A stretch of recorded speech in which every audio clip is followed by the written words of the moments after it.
வணக்கம் நண்பர்களே, TNPSC group 4 தேர்வுக்கான MTN group 4 services free test பேட்ச்ல நம்ம இன்னைக்கு டெஸ்ட் நம்பர் 2க்கான டிஸ்கஷன் வந்து பார்க்க போறோம். ஸோ இந்த டெஸ்ட் நம்பர் 2 அப்படின்றது நீங்க டெஸ்ட் எழுதிருப்பீங்க. ஸோ அதுக்கான ஆன்சர் கீ அண்ட் எக்ஸ்பிளனேஷன் அப்படின்றத நான் இந்த வீடியோல உங்களுக்கு கொடுக்க போறேன் ஃப்ரெண்ட். ஸோ அதே மாதிரி டெஸ்ட் நம்பர் 1ல நீங்க சாட்ல வந்து பாத்தீங்கன்னா சில கொஸ்டின்ஸ் வந்து டவுட் வந்து கேட்டிருந்தீங்க. அது மாதிரி ஒரு கொஸ்டினுக்கான ஆன்சரும் இங்க மாறுது. அது என்ன அப்படின்றத ஃபர்ஸ்ட் நம்ம சொல்லிட்டு அதுக்கப்புறமா நம்ம எங்க போறோம் அப்படின்னா டெஸ்ட் நம்பர் 2க்கு வந்து போறோம். ஸோ நீங்க என்னென்ன டவுட் எல்லாம் கேட்டிருந்தீங்களோ சாட்ல போட்டிருந்தீங்களோ அது எல்லாமே டிஸ்கஸ் பண்ணிட்டு நம்ம போறோம். டெஸ்ட் நம்பர் 1 டிஸ்கஷன்ல நம்ம எது டவுட்னு சொன்னீங்களோ அந்த क्वेश्चंस மட்டும் தான் டிஸ்கஸ் பண்ண போறோம். சோ டோட்டலா வந்து பாத்தீங்கன்னா எவ்வளவு நம்பர் ஆஃப் क्वेश्चंस வந்து இருக்கு அப்படினா இப்பதான் பார்த்தேன், மறந்துட்டேன். மொத்தம் வந்து பாத்தீங்கன்னா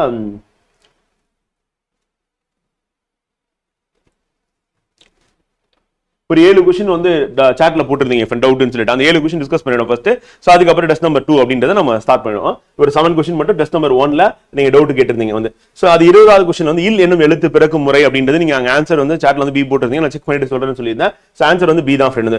மேல்வாய் நாக்கின் ஓரங்கள் தடித்து தடவுவதால் அப்படிங்கறது. சோ அதுதான் வந்து அதுக்கான ஆன்சரும் கூட கீழே விளக்கம் வந்து கொடுத்திருக்கோம். சோ ஆல்ரெடி நம்ம கிளாஸ்ல இத பத்தி நம்ம டீடைலா டிஸ்கஸ் பண்ணிட்டோம். அதனால வகுப்பு அட்டெண்ட் பண்ண மாணவர்கள் நம்ம புத்தகத்தை வச்சு படிச்சவங்களுக்கு இது வந்து கண்டிப்பா தெரிஞ்சிருக்கும். அதனால ஆன்சர் நீங்க கரெக்டா மார்க் பண்ணிட்டீங்க. ஆன்சருக்கு அது ஒரு ஆன்சருக்கு மாறுது வந்து. சோ 20க்கு வந்து பி வந்து.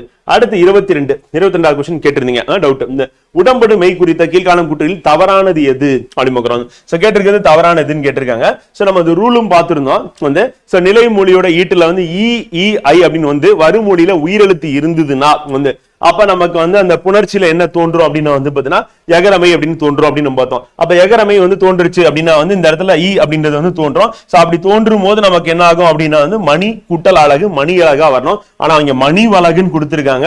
அப்ப வகரமை வந்து போட்டதுனால இது வந்து தவறு அப்படின்னு. சோ அதுக்கான விளக்கம் என்ன அப்படின்றதையும் நம்ம இங்க டீடைலா கொடுத்திருக்கோம். நம்ம புத்தகத்திலயும் இருக்கு அப்படின்னு. சோ இந்த நன்னூலோட விதிப்படி தான் வந்து பாத்தீங்கன்னா நம்ம இதை வந்து புணர்ச்சி புணர்தல் நடக்குது. அப்ப இ இ ஐ அப்படின்றது வந்து வழி எவ்வும் ஏனைய உயிர் வழி எவ்வும் அப்படின்றது வரும் அப்படின்னு சொல்லிட்டு நன்னூலார் வந்து சொல்லியிருக்காரு. அதன்படி வந்து மணி அழகு தான் வரணும், மணி வழகு அப்படின்றது தவறு அப்படிங்கிறோம். அடுத்து 27வது கேள்வி டவுட் கேட்டிருந்தீங்க வந்து. சோ மேபி நான் क्वेश्चन வந்து ரீட் பண்ணும்போது தவறா ரீட் பண்ணிருப்பேன் ஃபாஸ்டா. சோ தவறானதை அப்படின்னு கேட்டிருக்கேன் வந்து. சோ தொல்காப்பியர் ஆகு பேர்ல 6ஆக வகைப்படுத்தலார் அப்படின்னு பார்க்கிறோம். சோ அதுதான் வந்து தவறு. அப்ப தொல்காப்பியரோட வகைப்பாடுல மொத்தம் எத்தனை அப்படின்னா வந்து 7ஆக வகைப்படுத்தியுள்ளார் அப்படின்னு பார்க்கிறோம். இது நீங்க சார்ட்ல வந்து போட்டிருந்தீங்க கரெக்டா தான். சோ முதலாகு பேர், சினையாக பேர், இடவாகு பேர், காலவாகு பேர், சொல்லாகு பேர், இருட்பேரேட்டாகு பேர், கருத்தாகு பேர் அப்படின்னு சொல்லிட்டு வினை முதல் உரைக்கும் கிளவி சொல்லிட்டு வந்து தொல்காப்பியர் மொத்தம் 7ஆ வந்து ஆகு பேர்களை வகைப்படுத்தி இருந்தார் அப்படின்னு பார்க்கிறோம். சோ அது நம்ம தெரிஞ்சுக்கணும் அப்படின்னு. சோ அது இம்பார்ட்டன்ட் வந்து. சோ அதுக்கு அடுத்து 41வது क्वेश्चनல வந்து என்ன அப்படின்னு பாத்தீங்கன்னா நீங்க கேட்டிருந்தது வந்து இந்த தகைவுனா என்ன திரிபுனா என்ன அப்படின்னு கேட்டிருந்தீங்க வந்து. சோ தகைவும் திரிபு அப்படின்னு எப்பவுமே எடுத்துக்கும் போது நம்ம எந்த அளவுக்கு வந்து ஸ்ட்ரெஸ் பண்றோமோ அந்த அளவுக்கு ஸ்ட்ரெயின் ஆகும் வந்து. இப்ப எக்ஸாம்பிள் வந்து ஒரு ரப்பர் பேண்டை நம்ம பிடிச்சி இழுக்கிறோம் அப்படின்னா அது ஸ்ட்ரெஸ் வந்து. அந்த நம்ம கொடுக்குற அந்த ஸ்ட்ரெஸ்னால என்ன ஆகுதுன்னா அந்த தகைவுனால என்னன்னா அந்த ரப்பர் பேண்ட்ல ஒரு திரிவு ஏற்படுகிறது. அப்ப அந்த தகைவும் திரிவும் எப்படி இருக்கும் அப்படின்னா எப்பவுமே வந்து ஸ்ட்ரெஸ்ஸும் ஸ்ட்ரெயின் அப்படின்றத எடுத்துக்கிட்டோம் அப்படின்னா சோ தகைவு அப்படின்றது வந்து எதுக்கு வந்து நேர்விகிதத்துல இருக்கும் அப்படின்னா திரிவுக்கு நேர்விகிதத்துல இருக்கும் வந்து. சோ அப்ப தகைவு திரிவு நேர்விகிதத்துல இருக்கு அப்படின்னும் போது நம்ம இது எப்படி எழுதலாம்னா தகைவு பை வந்து திரிவு அப்படின்னு எழுதுவோம். இது வந்து மாறவே மாறாது, இது வந்து மாறிலி அப்படின்னு சொல்லுவாங்க. சோ அப்ப மாறாதது கான்ஸ்டன்டா இருக்குன்னா அதுக்கு பேர் வந்து மாறிலின்னு சொல்லுவோம். சோ அப்ப தகைவு பை திரிவு அப்படின்றது மாறிலி. அப்ப ரிமைன் கான்ஸ்டன்ட் நிலையாக இருக்கும் அப்படின்றத வந்து மாறவே மாறாது அப்படிங்கிறோம். சோ அப்ப இடையிலான விகிதம் அப்படின்னு ஹூக் விதியின் படி அப்படிங்கிறோம். இதை பத்தி நம்ம இன்னும் டீடைலாக விளக்கியிருக்கோம் வந்து. அது நம்ம எக்ஸ்பிளனேஷன்ல இருக்கு. சோ அது என்ன அப்படின்றத பாத்துருவாங்க. சோ அடிப்படை கொள்கை ஹூக்ஸின் வந்து அடிப்படை கொள்கையின்படி பொருட்களின் மீட்சியை விளக்கக்கூடியதான் ஹூக் விதி. சோ அப்ப பொருட்களின் மீட்சி பண்புகளை விளக்குவது எது அப்படின்னு கேட்டாங்கன்னா அதுக்கான மேட்ச் ஆஃப் ஃபாலோயிங் என்ன கொடுத்திருப்பாங்கன்னா ஹூக் விதின்னு கொடுத்திருப்பாங்க. மீட்சியல் பண்புனா மீட்சினா மீட்சி அடையிறது, மீட்சி அற்றது அப்படின்னு பார்க்கிறோம். சோ அந்த பண்பை வந்து விளக்குறது. இப்ப அடிப்படை கொள்கையில மீட்சி எல்லைக்கு உட்பட்டு வித்தின் த எலாஸ்டிக் லிமிட் ரொம்ப இழுத்தோம்னா அருந்துரும் வந்து. இல்லனா அந்த எலாஸ்டிசிட்டி அப்படின்ற லிமிட்டை தாண்டி போயிட்டோம்னா திருப்பி என்ன சேரவே சேராது, இந்த பழைய நிலைக்கு வராது. அதான் வந்து லிமிட்னு சொல்லுவோம் வந்து. சோ அப்ப மீட்சி எல்லைக்கு உட்பட்டு அப்படின்னா வந்து ஒரு குறிப்பிட்ட அளவு தான் இழுக்கணும், அதுக்கு மேல இழுத்தீங்கன்னா திருப்பி பல நிலைக்கு வராது அப்படின்னு. அப்போ ஒரு பொருள் உருவாகும் திரிபானது அதை உருவாக்கும் தகைவிற்கு நேர் தகவல் அமையும். அப்ப திரிவு எதனால் நடக்குது அப்படின்னா தகைவினால் நடக்குது. நம்ம கொடுக்குற ஸ்ட்ரெஸ்னால தான் அது வந்து ஸ்ட்ரெயின் ஆகுது அப்படின்னு. அப்ப ஸ்ட்ரெயின் ஆகிறது அப்படின்னா ஸ்ட்ரெயின். இப்ப எக்ஸாம்பிள் மசில் வந்து ஸ்ட்ரெயின் ஆயிருக்கு அப்படின்னு அர்த்தம். அந்த இடத்துல நம்ம ஸ்ட்ரெஸ் கொடுத்துருக்கோம் அர்த்தம். அப்ப ஓவரா வந்து நடந்திருக்கும், இல்ல கால வந்து ஒரு கால ஒத்த கால நின்று இருக்கும். அப்ப ஏதோ ஒரு ப்ராப்ளத்தினால நம்ம கொடுத்த அந்த பிரஷர்னால அதான் ஸ்ட்ரெஸ்ன்னு சொல்லுவோம். அந்த பிரஷர் ஸ்ட்ரெஸ், அந்த ஸ்ட்ரெஸ்னால ஸ்ட்ரெயின் ஆயிருக்கு, மசில்ல ஸ்ட்ரெயின் ஆயிருக்கு அப்படின்னு சொல்றோம். அந்த இடிச்சுக்கிட்டோம் அப்படின்னா என்ன ஆகும், அந்த இடிக்கும் போது அந்த ஸ்ட்ரெஸ் அதனால அந்த இடத்துல மசில் ஸ்ட்ரெயின் ஆயிருக்கு அப்படிங்கிறோம். விகித கொள்கை அப்படின்னு பார்க்கும்போது இவை இரண்டும் ஒன்றின் ஒன்று நேர்தகவில் இருப்பதால், எப்பவுமே நேர்தகவில் இருக்கும், ஸ்ட்ரெஸ் எவ்வளவு இருக்கும் அதுக்கு ஈக்குவலா ஸ்ட்ரெயின் வந்து இருக்கும் அப்படின்னு. சோ அதனால இது என்ன சொல்றோம் அப்படின்னா வந்து இந்த நேர்தகவில் இருப்பதால் தகைவுக்கும் திரிபுக்கும் இடையிலான விகிதமான எப்போதும் ஒரு மாறிலி, எப்பவுமே ஒரு மாறிலியா தான் இருக்கும். அப்ப மாறிலி மீச்சு பண்பு குணகம் அப்படின்னு சொல்லி சொல்றோம். அப்ப மாறிலி மீச்சு பண்பு குணகம் என்று இது அழைக்கப்படுகிறது. அப்ப மாறிலி மீச்சு பண்பு குணகமா எதை சொல்றோம்னா தகைவு டைரக்ட்லி ப்ரொபோஷனல் டு, அதாவது தகைவு டைரக்ட்லி ப்ரொபோஷனல் நேர்தகவில் இருக்கும், எதுக்குன்னா திரிபுக்கு நேர்தகவில். அப்ப stress directly proportional to strain அப்படின்னு பார்க்கிறோம். அப்ப தகைவு பை திரிபு அப்படின்றது மாறிலி, இது மீச்சு பண்பு குணகமா வந்து இருக்கு அப்படின்னு. அப்ப ஒரு பொருளின் மீது கொடுக்கப்படும் தகைவின் அளவு, அதாவது ஸ்ட்ரெஸ் அளவு வந்து அதிகரிக்கும் போது அதில் ஏற்படும் திரிபு, அந்த திரிபுனா நம்ம மாற்றம் ஏற்கனவே ரப்பர் மேடை இழுக்கும் போது மேலே இங்கிலீஷ் சுருங்கும், நீளம் அதிகரிக்கும் பார்த்தோம், அந்த திரிவின் அளவும் அதே விகிதத்தில் அதிகரிக்கும். எனவே அவற்றின் விகிதமானது தகைவு பை திரிவு எவ்வித மாற்றம் அடையாமல் நிலையாக இருக்கும். இதை பத்தி லாஸ்ட் டிஸ்கஷன்ல கேட்டிருந்தீங்க. சோ அதை பத்தி நம்ம டீடைலா இப்ப தெரிஞ்சுக்கிட்டோம். அப்ப தகைவு பை திரிவு ஈக்குவல் டு மாறிலி அப்படின்னு பார்க்கிறோம். இதுதான் நம்ம என்ன சொன்னா மீச்சு பண்பு குணகம் அப்படின்னு நம்ம சொல்றோம். சோ அது இம்பார்ட்டன்ட். அப்புறம் இந்த கேலக்ஸி பத்தி நம்ம பார்க்கும்போது வந்து அது நமக்கு எக்ஸ்பிளனேஷன்லயும் கொஸ்டின்லயும் ஒரு விதமா இருந்தது. சோ ஆன்சர் என்ன அப்படின்னா வந்து இன்கரெக்ட் ஆன்சர் என்ன அப்படின்னு கேட்டிருக்காங்க. அது ஈவன் நீங்க பிக்சர் எடுத்து பாத்தீங்கன்னா இந்த கேலக்சியோட ஆம் அப்படின்றது எப்படி இருக்கும்னா ஃப்ரெண்ட் இந்த மாதிரி இருக்கும். அப்புறம் இந்த மாதிரி வந்து சுழண்டுட்டு இருக்கும் கேலக்சி அப்படின்றது வந்து. சோ அப்ப அந்த சுழற்சி அப்படின்றது வந்து பாத்தீங்கன்னா இந்த மாதிரி ஆர்ம்ஸ் வந்து அதுல இருந்து இருக்கும். சோ அந்த ஆர்ம்ஸ்ல அதுக்கு அவுட்டர் ஆர்ம்ஸ், அதாவது ரெண்டு ஆர்ம்ஸ்க்கு நடுவுல வந்து பாத்தீங்கன்னா யார் இருக்கா அப்படின்னா நம்ம சன் வந்து இருக்கு அப்படின்னு. அப்ப சூரியன் எங்க இருக்கு அப்படின்னா வந்து நம்ம சூரிய குடும்பம் பால்வெளி அண்டத்தின் உட்புற சூழலில் அமைந்துள்ளது அப்படின்றது இருக்குல்ல. சோ அது வந்து தவறு அப்படின்னு. சோ அப்ப எது வந்து சரி அப்படின்னு பார்க்கும்போது தவறான பதிலை தேர்ந்தெடுக்கின்றன. அப்ப நமது சூரிய குடும்பம் பால்வெளி அண்டத்தின் மையத்திலிருந்து 1 மணி நேரத்துக்கு 8,48,000 கிலோமீட்டர் வேகத்தில் சுற்றுகிறது அப்படின்னு. சோ இதுவும் வந்து பாத்தீங்கன்னா நமக்கு கொடுத்திருக்கிற அந்த கொஸ்டின் பொறுத்தவரை வந்து ஒன்னு அவுட்டர் டிஸ்க்ல வந்து இருக்கு அப்படின்னு. சோ அங்க 48,000 அப்படின்னு நம்பர் கொடுத்தாங்க, அது வந்து 8,28,000 அப்படின்னு. சோ இந்த நம்பரும் நமக்கு வந்து தப்பா இருக்கு அப்படின்னு. சோ அந்த ரெண்டு காரணத்தினால இந்த கொஸ்டின் வந்து பாத்தீங்கன்னா 1, 2 ரெண்டுமே வந்து தவறு அப்படின்னு பார்க்கணும். தவறான பதிலை தேர்ந்தெடுக்கணும்னு கேட்டிருக்காங்க. அப்ப உட்புறம் அப்படின்றது வந்து வெளிப்புறம் அப்படின்னு வந்து இருக்கும். அப்ப எங்க அமைஞ்சிருக்கு அப்படின்னா வெளிப்புற சூழலில் அமைந்துள்ளது அப்படின்னு சொல்லிட்டு கொடுத்திருந்தாங்க. கரெக்ட். அது மாதிரி 8,48,000 இருக்கு. சோ ஒரிஜினலா எவ்வளவு வேகத்துல வந்து சுழலுது அப்படின்னா வந்து 8,28,000 அப்படின்ற வேகத்துல வந்து சுழலுது அப்படின்னு பார்க்கிறோம். சோ அது வந்து ஒரு தவறு. அதே செகண்ட் ஒரு வினாடிக்கு அப்படின்னு பார்க்கும்போது 250 கிலோமீட்டர் பெர் வினாடி அப்படின்னு சொல்லிட்டு அந்த வேகத்துல வந்து சுழலுது அப்படின்னு பார்க்கிறோம். சோ அது நம்ம தெரிஞ்சு வச்சுக்கணும் அப்படின்னு பார்க்கிறோம். இது வந்து சூரியனோட வேகம், ஏன்னா கேலக்சியை வந்து சுத்தி வந்துட்டு இருக்கு, நம்ம பால்வெளி அண்டத்தை சுத்தி வந்துட்டு இருக்கு அப்படின்னு பார்க்கிறோம். சோ அதுக்கான எக்ஸ்பிளனேஷன் பார்த்தலாம். நமது சூரிய குடும்பம் அப்படின்னா உட்புற சுருள் கரத்தில் அமைந்திருக்கவில்லை, இது பால்வெளி அண்டத்தின் வட்டுப்பகுதி வெளிப்புறத்தில் அமைந்துள்ளது அப்படிங்கிறோம். சோ அப்ப எங்க அமைஞ்சிருக்கு அப்படின்னா பால்வெளி அண்டத்தின் வெளிப்புறத்தில் அமைஞ்சிருக்கு அப்படிங்கிறோம். இது வந்து ஓரியல் சுருள் கரம் எனப்படும் சிறிய வெளிப்புற சுருள் கரத்தில் அமைந்துள்ளது. அப்ப ஓரியன் அப்படின்னு ஒரு சுருள் கரம் இருக்கு, அதுலதான் எது அமைஞ்சிருக்கு அப்படின்னா நம்ம சூரியன் வந்து அமைஞ்சிருக்கு, பால்வெளி அண்டத்தின் வெளிப்புறத்தில் இருக்கு அப்படிங்கிறோம். சூரிய குடும்பம் பால்வெளி அண்டத்தின் மையத்தை வினாடிக்கு வந்து 230 கிலோமீட்டர் அல்லது 8,28,000 கிலோமீட்டர் வேகத்தை தான் சுட்டுகிறது அப்படின்னு. சாரி பண்ண இங்க நான் ஒரு மிஸ்டேக் பண்ணிட்டேன். 230 கிலோமீட்டர் 230 கிலோமீட்டர் அல்லது வந்து பாத்தீங்கன்னா 230 கிலோமீட்டர் அல்லது 8,28,000 கிலோமீட்டர் வேகத்தில் 8,28,000 கிலோமீட்டர் வேகத்தில் சுட்டுகிறது அப்படின்னு. சோ அப்ப இந்த வினாடிக்கு 230 கிலோமீட்டர் அப்படின்னு கேட்கறதுக்கான வாய்ப்பு இருக்கு. அதே மாதிரி 8,28,000 கிலோமீட்டர் அப்படின்ற வேகத்தில் சுட்டுகிறது சொல்லி அது கேட்கறதுக்கான வாய்ப்பு இருக்கு அப்படின்னு. சோ அது இம்பார்ட்டன்ட் வந்து. அதுக்கு 80வது கேள்வி என்ன அப்படின்னு பார்த்தா 77வது இந்திய குடியரசு தின விழா 2026 குறித்த தவறான குற்றை கண்டறிக அப்படிங்கிறோம். எது தவறானது அப்படின்னு தான் கேட்டிருக்காங்க. வந்து பாத்தீங்கன்னா ஆன்சர் என்ன, அணிவகுப்பில் முதன்முறையாக ஒற்றை திமில் கொண்ட ஒட்டகம் அப்படின்னு சேர்க்கப்பட்டது அப்படிங்கிறோம். ஒற்றை திமில் கிடையாது, அது வந்து இரட்டை திமில் அப்படிங்கிறோம். அப்ப இரட்டை திமில் கொண்ட ஒட்டகம் வந்து அணிவகுப்பில் சேர்க்கப்பட்டது அப்படிங்கிறோம். இது வந்து பாக்டீரியன் ஒட்டகங்கள் என்று அழைக்கப்படுகிறது. சோ அப்ப இந்த ஸ்டேட்மெண்ட்ல நம்ம தவறானது எது அப்படின்னு பாத்தீங்கன்னா ஆன்சர் வந்து டி வந்து தவறானது அப்படிங்கிறோம். சோ மத்த எல்லாமே வந்து சரியானதா இருக்கு அப்படிங்கிறோம். இதுவும் வந்து நம்ம ஆன்சர் கரெக்டா கொடுத்துடணும், சரியான எக்ஸ்பிளைன் பண்ணல. சோ அதுதான். அடுத்து 95வது கேள்வியும் வந்து ஆன்சர் என்ன அப்படின்றது கேட்டிருந்தீங்க வந்து. சோ 4/13 அப்படின்ட்டு தான் அதனுடைய ஆன்சர் வந்து இருக்கு அப்படிங்கிறோம். சோ இங்க கொடுத்ததுல 6 + 6 + 6ன்னு இருக்கு. சோ நம்ம போர்ட் மாஸ் அப்படின்ற ரூலை ஃபாலோ பண்ணும்போது ஃபர்ஸ்ட் பிராக்கெட் குள்ள இருக்கதான் பண்ணணும். அது பண்ணிட்டு அதுக்கப்புறம் டிவைட் பண்ணணும். சோ பிராக்கெட் குள்ள இருக்கலாம் ஆட் பண்ணோம் அப்படின்னா 4 6 ஆட் பண்ணீங்கன்னா 24ன்னு வரும். டிவைட் பை 6ன்னு போட்டீங்கன்னா 4ன்னு வரும். அப்ப மேல இருக்கிறது 4ன்னு வந்துருச்சு. இப்போ ஃபர்ஸ்ட் வந்து நம்ம என்ன பண்ணணும் அப்படின்னா டிவைட் அப்படின்ட்டு தான் பண்ணணும். சோ அதுக்கப்புறம் தான் ஆட் பண்ணணும். அப்ப கீழே இருக்கிறது அப்படின்னு பார்க்கும்போது கடைசியா இருக்கிறது வந்து அந்த டிவிஷன் அப்படின்றது இந்த ரெண்டையும் பண்ணணும். பண்ணும்போது நமக்கு 1ன்னு கிடைக்கும். சோ அப்ப மீதி இருக்கிறது 3 4 12 பிளஸ் 1 13. அப்ப 4/13 அப்படின்றது அதனுடைய ஆன்சரா வந்து இருக்கு அறிமுகம். சோ இதுதான் வந்து நம்ம ஃபர்ஸ்ட் டெஸ்ட்ல நீங்க சாட்ல போட்டு டவுட்னு சொல்லி கேட்டிருந்தது, நம்ம டிஸ்கஸ் பண்ணியாச்சு. இதனுடைய தொடர்ச்சியா நம்ம வந்து டெஸ்ட் நம்பர் 2ல நீங்க எழுதின டெஸ்ட் இருக்குல்ல, சோ அதுக்கான ஆன்சர் கீ அண்ட் எக்ஸ்பிளனேஷன் அப்படின்றத நம்ம அடுத்து பார்க்க இருக்கோம். சோ வாங்க பார்க்கலாம். நம்ம இந்த வாரம் வந்து இரண்டாவது வாரத்துல நம்ம நடைபெற்ற தலைப்புகள் வந்து பொதுத்தமிழ், அப்புறம் இயற்பியல் இருக்கக்கூடிய தலைப்புகள், அப்புறம் கணித தலைப்புகள், இது மூணும் சேர்ந்த மாதிரி உங்களுக்கான டெஸ்ட் பிளஸ் கரண்ட் அஃபேர்ஸ் அப்படின்னு சோ நம்ம ஜனவரி பிப்ரவரின்னு சொல்லி ஒவ்வொரு மாத கரண்ட் அஃபேர்ஸும் நம்ம ஒவ்வொரு வாரமும் பார்த்துட்டு இருக்கோம். சோ அதுதான் இன்னைக்கு நம்ம பார்க்க போறோம் அப்படிங்கிறோம். சோ சொல் என்பதன் இலக்கண பண்புகள் கீழ்கண்டதில் தவறானதை காண்க. வந்து சொல் இலக்கண பண்புகள் அடிப்படை தவறானது எது, சரியானதா தவறானது எதா அப்படின்றத கொஞ்சம் கவனமா நம்ம பார்த்துக்கணும். நானும் கொஞ்சம் அவசரத்துல வந்து பாத்தீங்கன்னா போன இதுல வந்து 2 கொஸ்டின்ல மிஸ் பண்ணிட்டேன். நீங்களும் கவனமா வந்து பாருங்க, நான் இப்ப டிஸ்கஷன்லயும் கவனமா வந்து பாத்துக்கிறேன். சோ அப்ப தவறானது எதை காண்க அப்படின்னு கேட்டிருக்கேன். சோ அப்ப தவறானது அப்படின்னு இரு திணைகளும் 5 பாகங்களையும் குறிக்கக்கூடியது அப்படின்னு பார்க்கணும். சொல் என்பது இலக்கண பண்புகள். இரு திணைகள் அப்படின்னும் போது வந்து உயர்திணை அக்ரிணை 5 பால்கள் அப்படின்றது உங்களுக்கு தெரியும், குறிக்கக்கூடியது சொல் அப்படின்னு பார்க்கணும். அது சரி. மூவகை இடங்களில் வரும் இடம் அப்படின்னு பார்க்கும்போது வந்து மூவகை இடங்கள் வரக்கூடும். உலக வழக்கிலும் செயல் வழக்கிலும் வரக்கூடியதா இருக்கும். குறிப்பால் உணர்த்துவதை மட்டுமே கொண்டு அமையும், அதுவும் தவறு. குறிப்பால மட்டும் உணர்த்தாது, பொதுவாக உணர்த்தும், குறிப்பாலும் உணர்த்தும்.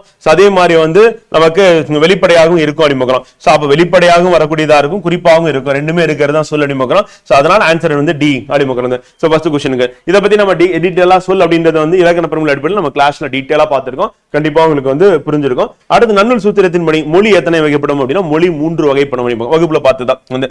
சோ என்ன அப்படின்னா வந்து பாத்தீங்கன்னா தனிமொழி, தொடர்மொழி, பொதுமொழி அப்படின்னு மூணுத்துக்கு விளக்கம் என்ன அப்படின்னு பார்த்தோம், எடுத்துக்காட்டு என்ன அப்படின்னு பார்த்தோம். அதனால திருப்பி ஒரு தடவை நீங்க தப்பு பண்ணிருந்தீங்கன்னா போயிட்டு ஒரு தடவை படிச்சு பாத்துருங்க ஃப்ரெண்ட். அதற்கு அடுத்து வாயில், வாசல் ஆகிய சொற்களின் இலக்கண பயன்பாடு குறித்து எழுதுக. இப்ப வாயில் அப்படின்றது வந்து ஒரிஜினலா என்னவா இருக்கணும், இல்வாய் தான் இருக்கணும். ஆனா இங்க என்ன இருக்கு அப்படின்னா வந்து பாத்தீங்கன்னா வாயில் வந்திருக்கு. சோ அப்ப இல்லத்திற்கு நுழையும் வழியை இல்வாய்ன்னு சொல்லணும். ஆனா நம்ம முன்னோர்கள் என்ன பண்ணிட்டாங்க, வாயில் என வழங்குவது இலக்கண போலி ஆகும் அப்படின்னு. சோ அப்ப நம்ம முன்னோர்கள் வழங்கிய அந்த வழக்கு வந்து பாத்தீங்கன்னா இலக்கண போலியா வந்து இருக்கு அப்படின்னு. அதுக்கு அடுத்து இலக்கண போலி என்பது பெரும்பாலும் சொற்களின் முன்பின் பகுதிகள் இடமாறி வருவது அப்படிதான் வந்திருக்கு. இப்ப இல்வாய் அப்படின்றதா நமக்கு என்னவா மாறி இருக்கு, வாயில் அப்படின்னு மாறி இருக்கு அப்படின்னு. அதற்கு அடுத்து வந்து பாத்தீங்கன்னா இலக்கண போலி பெரும்பாலும் முன்பின் பகுதியில் இடமாறி வருவதை குறிக்கும். இதனை முன்பின் தொக்க போலி அப்படின்னு நம்ம சொல்லுவோம், அதுவும் கரெக்ட். இரண்டாவது ஸ்டேட்மெண்ட் வாயில் என்னும் சொல்லை பேச்சு வழக்கில் வாசல் என வழங்குவது தகுதி வழக்கின் ஒரு வகையான மங்களம் ஆகும் அப்படின்னு. தகுதி வழக்கு கிடையாது வந்து வாசல் அப்படின்னு மாறிச்சுன்னா அது வந்து மருவு அப்படின்னு நம்ம சொல்லுவோம். சோ அதனால வந்து பாத்தீங்கன்னா இது வந்து தவறா இருக்கு, தகுதி வழக்கின் ஒரு வகையான மங்களம் அப்படின்னு சொல்லிட்டு சொல்றது வந்து தவறு அப்படிங்கிறோம். சோ அப்ப 1, 2 வந்து சரியா இருக்கு. நம்ம கேள்வி என்ன கேட்டிருக்காங்க அப்படின்னா ஆராய்கன்னு கேட்டிருக்காங்க. ஆன்சர் என்ன பாத்தீங்கன்னா 1 மற்றும் 2 சரி அப்படிங்கிறோம். அப்ப என்னவா இருக்கணும், அது வந்து மருவா இருக்கு வாசல் அப்படின்னு பார்க்கிறோம். சோ அப்ப இல்லத்தின் அதாவது இல்லத்தின் வழியை வந்து பாத்தீங்கன்னா அதாவது இல்லத்தின் வழி அப்படின்னா அது வந்து வாயில் அப்படின்னு நம்ம மாத்தணும். சோ அதே வந்து வாசல் அப்படின்னு மாறுது. அப்ப இல்வாய் அப்படின்னு நம்ம இருக்கணும், அது வந்து வாயிலா மாறுது. அப்படி மாறும்போது அது இலக்கண போலின்னு சொல்றோம். அது வந்து அடுத்து வாசல் நம்ம சொல்லும் பொழுது அது மருவா இருந்து இருக்கு சொல்லிக்கிறோம். அடுத்து கீழ்காணும் கூற்றை காரணத்தையும் படித்து சரியான விடையை தந்திருக்கும். பொற்கொள்ளர்கள் பொன்னை பரின்னு சொல்லுவாங்க, யானை பகல் ஆடை காரை. இது நம்ம கிளாஸ்ல பார்த்தோம், கரெக்ட் தான் கூற்று. இது வந்து என்னன்னா கூறுவது தகுதி வழக்கின் ஒரு வகையான குழுவுக்குறி அப்படிங்கிறோம். குழுவுக்குறி அப்படின்னா பலர் இருக்கும் போது அவங்களுக்குள்ள பேசிக்கிறதா நம்ம குழுவுக்குறின்னு சொல்லுவோம். இது வந்து சரி. பிறரிடம் வெளிப்படையாக சொல்லத்தகாத சொற்களை தகுதிய வேறு சொற்களால் மறைமுகமாக கூறுவது குழுவுக்குறி. வெளிப்படையாக சொல்லத்தகாத சொற்களை வந்து மறைமுகமாக கூறுவது அப்படின்னும் போது வந்து பாத்தீங்கன்னா குழுவுக்குறியான இலக்கணம் வரையறுக்கிறது அப்படிங்கிறோம். ஆனா இந்த இடத்துல வந்து அதுக்கானது இல்ல. பிறரிடம் வெளிப்படையாக சொல்லத்தகாத சொற்கள் அப்படின்னு நம்ம சொல்ல முடியாது. இப்ப பொன் அப்படின்றது வந்து தகாத சொல் கிடையாது, வந்து ஆடை அப்படின்னு தகாத சொல் கிடையாது. அப்ப நமக்கு காரணம் வந்து தவறா இருக்கு, கூற்று வந்து சரியா இருக்கு. அப்ப வெளிப்படையாக சொல்லத்தகாத சொற்களை தகுதிய சொற்களை சொல்றோம் அப்படின்னா அது இடக்கரடக்கால் அப்படின்னு பார்க்கணும். இப்ப குழந்தை வெளியே போய்விட்டது, மலம் கழித்து விட்டது அப்படின்னு சொல்றதுக்கு போல வெளியே போய்விட்டது, கால் கழுவி வந்தான்னு சொல்றோம். அதுதான் வந்து பாத்தீங்கன்னா தகாத சொற்களை தகுதிய வேறு சொற்களால் சொல்வது அப்படிங்கிற. அதுக்கு பேர் வந்து இடக்கரடக்கால் பார்க்கணும், குழுவுக்குறி கிடையாது. அப்ப ரகசியமா பேசுகிறாங்க அப்படின்னா வந்து அதுதான் வந்து குழுவுக்குறி அப்படிங்கிறோம். அதனால வந்து நமக்கு 2வது காரணம் வந்து தவறு. வழக்கு மற்றும் அதன் எடுத்துக்காட்டு தொடர்பான கீழ்கணக்கு தவறாக பொருத்தப்பட்டுள்ளதை காண்க அப்படிங்கிறோம். சரி, இப்ப நம்ம கருப்பு ஆடு அப்படின்னு வெள்ளாடு, மங்களத்துக்காக நம்ம கருப்பு சொல்லக்கூடாது அப்படின்னு வெள்ளாடுன்னு சொல்றோம். அடுத்து குழந்தை வெளியே போய்விட்டது, இடக்கரடக்கல் கரெக்ட். திருநெல்வேலி நெல்லைன்னு சொன்னோம்னா அது வந்து மருவு அப்படின்னு பார்க்கிறோம். முன்றில் நுனிக்கிளை அப்படின்னா இலக்கணம் முடியுது, அது தவறு. வந்து இலக்கணம் அற்றது, இலக்கண போலி. வந்து ஏன்னா இல்லத்தின் இல்லத்தினோட முற்றம் அப்படின்னும் போது அப்ப நம்ம இல்முன்னு சொல்லாம அது வந்து முன்றில் நம்ம சொல்றோம். வந்து கிளையின் நுனியை வந்து நம்ம என்ன சொல்றோம்னா கிளையோட நுனி தான் சொல்லணும், ஆனா நம்ம நுனி கிளைன்னு சொல்றோம். அது மாதிரி நம்ம மாத்தி போடுறோம் அப்படின் போது முன்பின் தொக்கத்தோலி அது இலக்கணம் போலி அப்படின்னு நம்ம சொல்லலாம். ஆனா இலக்கணம் உடையது அப்படின்னு சொல்லும் போது இது வந்து தவறு. அப்ப இலக்கணம் அற்றது அப்படின்னு அதனால இலக்கண போலி அப்படின்னு நம்ம சொல்லுவோம். அப்ப இலக்கண போலிக்கு எடுத்துக்காட்டா தான் நம்ம எதை பாக்குறோம் அப்படின்னா முண்டில் பாக்குறோம், அடுத்து நுனி கிளை பாக்குறோம். அது எப்படி இருந்திருக்குன்னா இலக்கணத்தின்படி இருக்கணும்னா இல்முன் இருந்திருக்கும், இல்லத்தின் முன்பகுதி இல்முன். அதே மாதிரி கிளையோட நுனி தான் நம்ம சொல்லணும், ஆனா நுனி கிளை நம்ம சொன்னோம்னா அது இலக்கண போலி அப்படின்னு. அப்ப எவ்வித மாறுபாடும் இல்லாம இருந்ததுன்னா அதுதான் வந்து இலக்கணம் உடையதுன்னு சொல்ல முடியும். உதாரணத்துக்கு நிலம் மரம் அப்படின்னு இலக்கணம் உடையது நம்ம சொல்லலாம். கடைப்போலி இலக்கண விதிகளின்படி அக்ரிணை பெயர்களில் வந்து மகரத்திற்கு பதிலாக எந்த எழுத்து வரும்னு கேட்கிறேன். வந்து நம்ம லகரத்துக்கு பதிலாக எந்த எழுத்து வரும் அப்படின்னு கேட்கிறேன். அப்ப அக்ரிணை கடைப்போலியா வந்து கடைப்போலினா மாறி இருக்கு அக்ரிணை பெயர்களில் அப்படின்னு பாக்குறோம். வந்து உயர்தேனா நம்ம மனிதர்கள் வந்து குறிப்பிடுறது, அக்ரிணைனா விலங்குகள் உயிரற்ற பொருட்களை குறிப்பிடுறது. வந்து இப்ப மகரத்துக்கு பதிலாக என்ன வரும், லகரத்துக்கு பதிலாக என்ன வரும் அப்படின்னு கேட்டிருக்காங்க. வந்து இது நம்ம விதியே இருக்கு, அந்த விதியின் படி வந்து பாத்தீங்கன்னா வந்து மகரத்துக்கு பதிலாக என்ன வரும் அப்படின்னா நகரம் வரும். வந்து 2 சொல்லினா வந்து அதே மாதிரி லகரத்துக்கு பதிலாக என்ன வரும்னா ரகரம் அப்படின்னு வரும் அப்படின்னு பார்க்கிறோம். சோ அப்ப ரா வந்து இது எரள வளல வரக்கூடிய ரா வந்து. சோ அப்ப எப்படி வருது அப்படின்னு பாருங்க. எடுத்துக்காட்டு இப்ப நிலம் அப்படின்றது வந்து மகரத்துக்கு பதிலாக நகரம் நிலன் அப்படின்னு வரும், அகம் அப்படின்றதுக்கு பதிலாக அகன் அப்படின்னு வரும். லகரத்துக்கு பதிலாக அப்படின்னா சாம்பல் அப்படின்றது சாம்பர், வந்து பந்தல் அப்படின்றது பந்தர். இந்த எடுத்துக்காட்டு நம்ம வகுப்புல பார்த்தோம், உங்களுக்கு நினைவுல இருக்கும். சோ அப்ப என்னவா மாறுது அப்படின்னா வந்து கடைப்பொலி நகர ரகரமா மாறுது அப்படின்னு. எதுனா மகரம் லகரம் வந்து பாத்தீங்கன்னா வந்து லகரம் என்ன லகரம்னா வகர லகரம் அப்படின்னு. சோ மகரம் அப்படின்றது வந்து நகரமாகும், 2 சொல்லினாவும். அதே மாதிரி லகரம் அப்படின்றது வந்து பாத்தீங்கன்னா ரகரமாக மாறுது அப்படின்னு. சோ அதை நம்ம ஞாபகம் வச்சுக்கணும். அடுத்து வந்து பட்டியல் 1 பட்டியல் 2 சேர்க்கவுன்னு சொல்லிட்டு அமைச்சு அப்படின்னு பாக்குறோம். ஆ மா இச்சு அப்படின்னு இருக்கு. அப்ப அந்த மா வந்து மையாமாச்சு, அப்ப இடையில தானே இருக்கு. அப்ப அது என்ன சொல்லணும் இடைப்போலி அப்படின்னு சொல்லலாம். பசல் வந்து பைசல் ஆயிருச்சு, அப்ப பா வந்து பையா வந்து மாறிடுச்சு. அப்ப முதற்போலி அப்படின்னு வந்து. அடுத்து வந்து அகம் அகனா வந்து மாறி இருக்கு, அப்ப இறுதி எழுத்து மாறி இருக்கு. அப்ப வந்து நம்ம கடைப்போலி அப்படின்னு. 5 அப்படின்னு ஐ இந்து அது வந்து ஆ இன்ஜு வந்து மொத்தமாவே மாறிடுச்சு, அப்ப வந்து முற்றுப்போலி அப்படின்னு சொல்லலாம். சோ ஆன்சர் என்ன அப்படின்னா B A3 B4 C1 D2 அப்படின்னு 7வது क्वेश्चனுக்கு. அதான் நம்ம வந்து விளக்கமா வந்து இங்க கொடுத்துருக்கோம். புத்தகத்துல இருக்கிறதா வேற ஒன்றும் கிடையாது, அப்படியே புத்தகத்துல இருக்கிறது உங்களுக்கு டெஸ்ட் ஆகிக்கணும். நல்லா படிச்சுட்டு வந்து எழுதுனீங்க அப்படின்னா சென்டம் வந்து போடலாம். இங்க நீங்க பிராக்டிஸ் பண்றதா நீங்க அங்க வந்து குரூப் 4 எக்ஸாம்ல நம்ம 180 கேள்வி வந்து சரியா போடணும் அப்படின்னு ஒரு இலக்கோட இருக்கும். முதல் நாள் போயிட்டு போஸ்டிங் எடுக்கிறீங்க வந்து நீங்க உங்களுக்கு விருப்பப்பட்ட போஸ்டிங் நீங்க சூஸ் பண்ணணும் அப்படின்னு. அடுத்து போலி சொற்கள் மற்றும் அதன் விதிகளில் தவறாக பொருத்தப்பட்டுள்ளது அப்படின்னா இப்ப மஞ்சு வந்து மைஞ்சுன்னு மாறி இருக்கு, அப்ப முதல் எழுத்து மாறி இருக்கு, இது கரெக்ட். வந்து இதுல கேட்டிருக்கிறது தவறாக அப்படின்னு பாக்குறோம். சோ அது கவனமா வந்து நம்ம பார்க்கணும். வந்து அடுத்து அரையர் அப்படின்றது அரையர் ரா வந்து ரையா வந்து மாறி இருக்கு, அப்ப இடைப்போலி கரெக்ட், அதுவும் கரெக்ட். பந்தல் வந்து பைந்தர் இல்லு கடைப்போலி, அதுவும் கரெக்ட். முகம் முகனா வந்து மாறி இருக்கு, இது என்னது இதுவும் கடைப்போலி தான், அப்ப முற்றுப்போலி கொடுத்திருக்காங்க, அதனால அது தவறு. ஆன்சர் என்னப்பா அப்படின்னா டி அப்படின்னு அதான் நம்ம விளக்கி இருக்கோம் அப்படின்னு பாக்குறோம். கீழே விளக்கம் கொடுத்திருக்கோம். அடுத்து 9வது கேள்வி வள்ளி படித்தனல் மகிழ்ந்தால் வந்து என்ற தொடரில் வரும் படித்தனல் என்னும் சொல் முற்றெச்சம் ஆகும் அப்படிங்களா. சோ முற்றெச்சம் அப்படின்னா வந்து அதுக்கான விளக்கம் என்ன அப்படின்னு பாத்தீங்கன்னா ஒரு வினைமுற்று சொல் தன் இயல்பான முற்று பொருளை தராமல், வினை முற்றுதான் ஆனா இயல்பான முற்று பொருளை தராமல் வந்து பாத்தீங்கன்னா எச்ச பொருளாக மாறி மற்றொரு வினைமுற்றை கொண்டு முடியுது. இப்ப வள்ளி படித்தால் முடிஞ்சு போச்சு, அவ்வளவுதான். வள்ளி படித்தனல் அப்படின்னும் போது படித்தனல் அடுத்து என்னது அது வந்து எச்சமா மாறிடுச்சு, அப்ப வினைமுற்றே வந்து எச்சமா மாறி நின்னுச்சு அப்படின்னா என்ன ஆகுனா நம்ம அந்த இடத்துல என்ன பண்றோம் வந்து இன்னொரு வினைமுற்ற போடுற மாதிரி இருக்கு, மகிழ்ந்தால் அப்படின்னு போடுறோம். அப்படி போட்டோம்னா அதுக்கு பேர் தான் என்ன சொல்றோம் முற்றெச்சம், அதுதான். சோ அப்ப நம்ம கூட்ட வந்து சரியா காரணம் வந்து விளக்கி இருக்கு அப்படின்னு பாக்குறோம். ஆன்சர் வந்து ஏ அப்படின்னு பாக்குறோம். சோ அதுக்கான விளக்கம் அப்படின்னு நம்ம புத்தகத்துல இருக்கிறது அப்படியே எடுத்து இங்க கொடுத்திருக்கோம் அப்படின்னு பாக்குறோம். அடுத்து பெயரெச்சம் மற்றும் வினையச்சம் குறித்த கீழ்காணும் கூற்றுகளை ஆராய்க.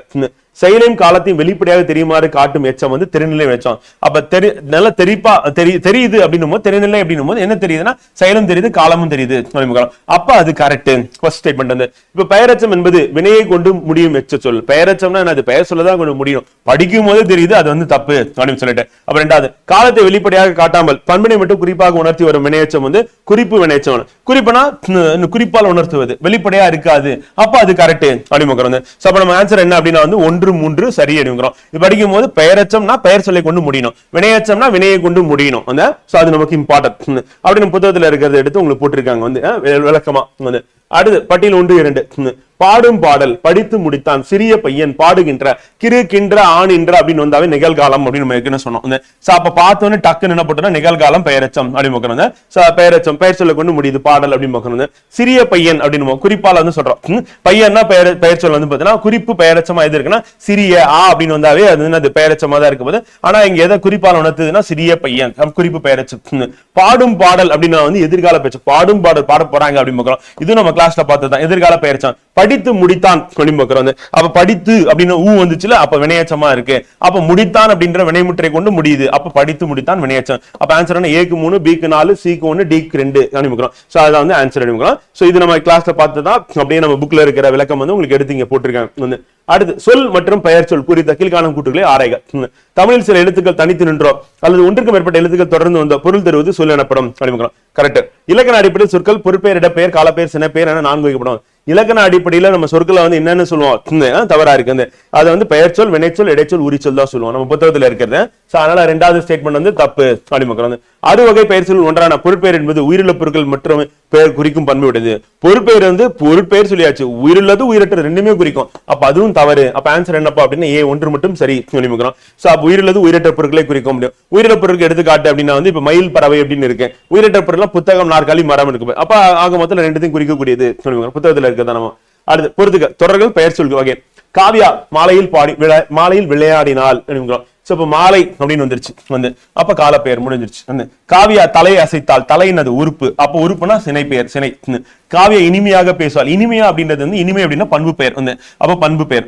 காவியாவுக்கு நடனம் ஆடுதல் பிடிக்கும். ஆடுதல் நடனம் ஆடுதல் அப்படின்னு பார்க்கிறோம். சோ அப்ப தொழிற்பெயர் அப்படின்னு. சோ அப்ப தல் அல் அப்படின்னு வந்தாவே தொழிற்பெயர் நம்ம சொல்லுவோம். இப்ப இங்க இருக்கிறது வந்து மாலையில் தலை இனிமையாக நடனம் ஆடுதல் அப்படிங்கிறோம். சோ அப்ப இதை வச்சு நம்ம என்ன பண்றோம்? பெயர் வந்து நம்ம என்ன வகையான பெயர் அப்படின்னு சொல்லிட்டு நம்ம பெயர் சொல் வகையில நம்ம கண்டுபிடிச்சிடலாம். ஏக்கு 1, பிக்கு 4, சிக்கு 2, அல்லது டிக்கு 3. கரெக்டா சொல்லல, சாரி. ஏக்கு 4, பிக்கு 1, சிக்கு 2, டிக்கு 3 அப்படின்னு சொல்லி பார்க்கிறோம். சோ அதான் வந்து ஆன்சர். இப்ப நமக்கு கொடுத்திருக்கிறது அதுல எந்த இடத்துல வந்திருக்கு என்ன அப்படின்னு சொல்லிட்டு மேட்ச் பண்ணி கொடுத்துருக்கோம். அடுத்து 14 கீழ்காணும் கூற்றை காரணத்தை படித்து சரியான விடையை தேர்ந்தெடுக்கும். இப்ப கூற்று பட்டம், சதுரம், செம்மை, நன்மை படிக்கும் போதே தெரியுது வந்து பாத்தீங்கன்னா இது பண்பு பெயர்கள் படிமக்கள். அதுக்கு அடுத்து ஒரு பொருளின் உறுப்பை குறிக்கும் பெயர் பண்பு பெயர். ஒரு பொருளின் உறுப்பை குறிக்கும் பெயர் வந்து பண்பு பெயர் எப்படி வரும்? பண்பு பெயர் அப்படின்னும் போது வந்து குணத்தை குறிக்கக்கூடியது, பண்பை குறிக்கக்கூடியதா இருக்கும். அப்ப காரணம் வந்து தவறா வந்து இருக்கு படிமக்கள். அப்ப ஆன்சர் என்ன அப்படின்னா வந்து கூற்று சரி, ஆனால் காரணம் வந்து தவறு அப்படிமுக்கிறோம். அப்ப ஒரு பொருளின் உறுப்பை குறிச்சதுன்னா அதுக்கு பேர் என்ன அப்படின்னா சினப்பெயர் அப்படிமுக்கிறோம். நம்ம புத்தகத்துல இருக்கிறத நம்ம எடுத்து போட்டிருக்கோம். அடுத்து தெரிநிலை மற்றும் குறிப்பு வினைமுற்று குறித்த கீழ்காணும் கூற்றுகளை ஆராய்க. ஒரு செயல் நடைபெறுவதற்கு தேவையான செய்பவர், கருவி, நிலம், செயல், காலம், செய்பொருள் ஆகிய 6ஐயும் வெளிப்படையாக காட்டுவது தெரிநிலை வினைமுற்று எனப்படும் அப்படிமுக்கிறோம். சோ இது வந்து கரெக்ட். அப்படியே கரெக்டான ஸ்டேட்மெண்ட் தான், அப்படியே படிச்சுக்க வேண்டியதான். இது நம்ம புத்தகத்திலே இருக்கு. காலத்தை தெளிவாக காட்டாமல் செய்பவரை மட்டும் வெளிப்படையாக காட்டும் வந்து குறிப்பு வினைமுற்று. காலத்தை வெளிப்படையாக காட்டினாவே குறிப்பு தான், குறிப்பு வினைமுற்றானது அறிமுகம். சோ அப்ப பொருளிடம், சிலம், காலம், சினை, குணம், தொழில் ஆகியவற்றில் ஒன்றனை அடிப்படையாக கொண்டு பிறக்கும் அறிமுகம். சோ அதுவும் கரெக்ட். இப்ப ஆதிரியன் நம்ம எடுத்துக்காட்டு பார்த்தோம். இது என்னது? காலத்தை வந்து குறிப்பால் உணர்த்துகிறது அறிமுகம். சோ அப்ப இந்த இடத்துல வந்து பாத்தீங்கன்னா நமக்கு சினை உறுப்பை அடிப்படையாக பிறந்தது அப்படின்னு சொல்லி சொல்றாங்க. அது வந்து தவறு. ஆதிரியன் அப்படின்னு நட்சத்திரம், மாதத்தை வந்து குறிக்கும். அப்ப காலத்தை அடிப்படையாக கொண்டு பிறந்த வினைமுற்று சொல் அப்படிமுகம், குறிப்பு வினைமுற்று சொல் அப்படிமுகம். சோ அப்ப இது வந்து என்ன வகையானது அப்படின்னு வந்து குறிப்பு வினைமுற்று சொல் தான். ஆனா அது என்ன அப்படின்னா சினை கிடையாது, வந்து காலம் அப்படிமுகம். சோ அதனால இது வந்து தவறு அப்படிமுகம். சினைன்னு போட்டதுனால தவறு அப்படிமுகம். சோ அப்ப 1, 2 சரி அப்படிமுகம் வந்து ஆன்சர் வந்து 3 தவறு அப்படிமுகம். அடுத்து பொறுத்துக்க எழுதுங்கள், இயறல், விதித்தல், பொருள், எழுது அப்படிமுகிறோம். இப்ப எழுதுங்கள் அப்படின்னும் போது என்னது? அது பன்மையில இருக்கு அப்படின்னு நமக்கு பார்த்தோன்னே தெரியுது. சோ தற்கால வழக்கில் உள்ள ஏவல் பன்மை அப்படிமுகிறோம். சோ அப்ப எழுதுங்கள் தற்கால வழக்கில் ஏவல். இயர் அல் அப்படின்னா இப்ப தற்கால வழக்கில் இல்லாத ஒண்ணு, செயல் வழக்கில் மட்டுமே உள்ள விகுதிகளா வந்து எது இருக்குன்னா இயர் அல் அப்படின்னு.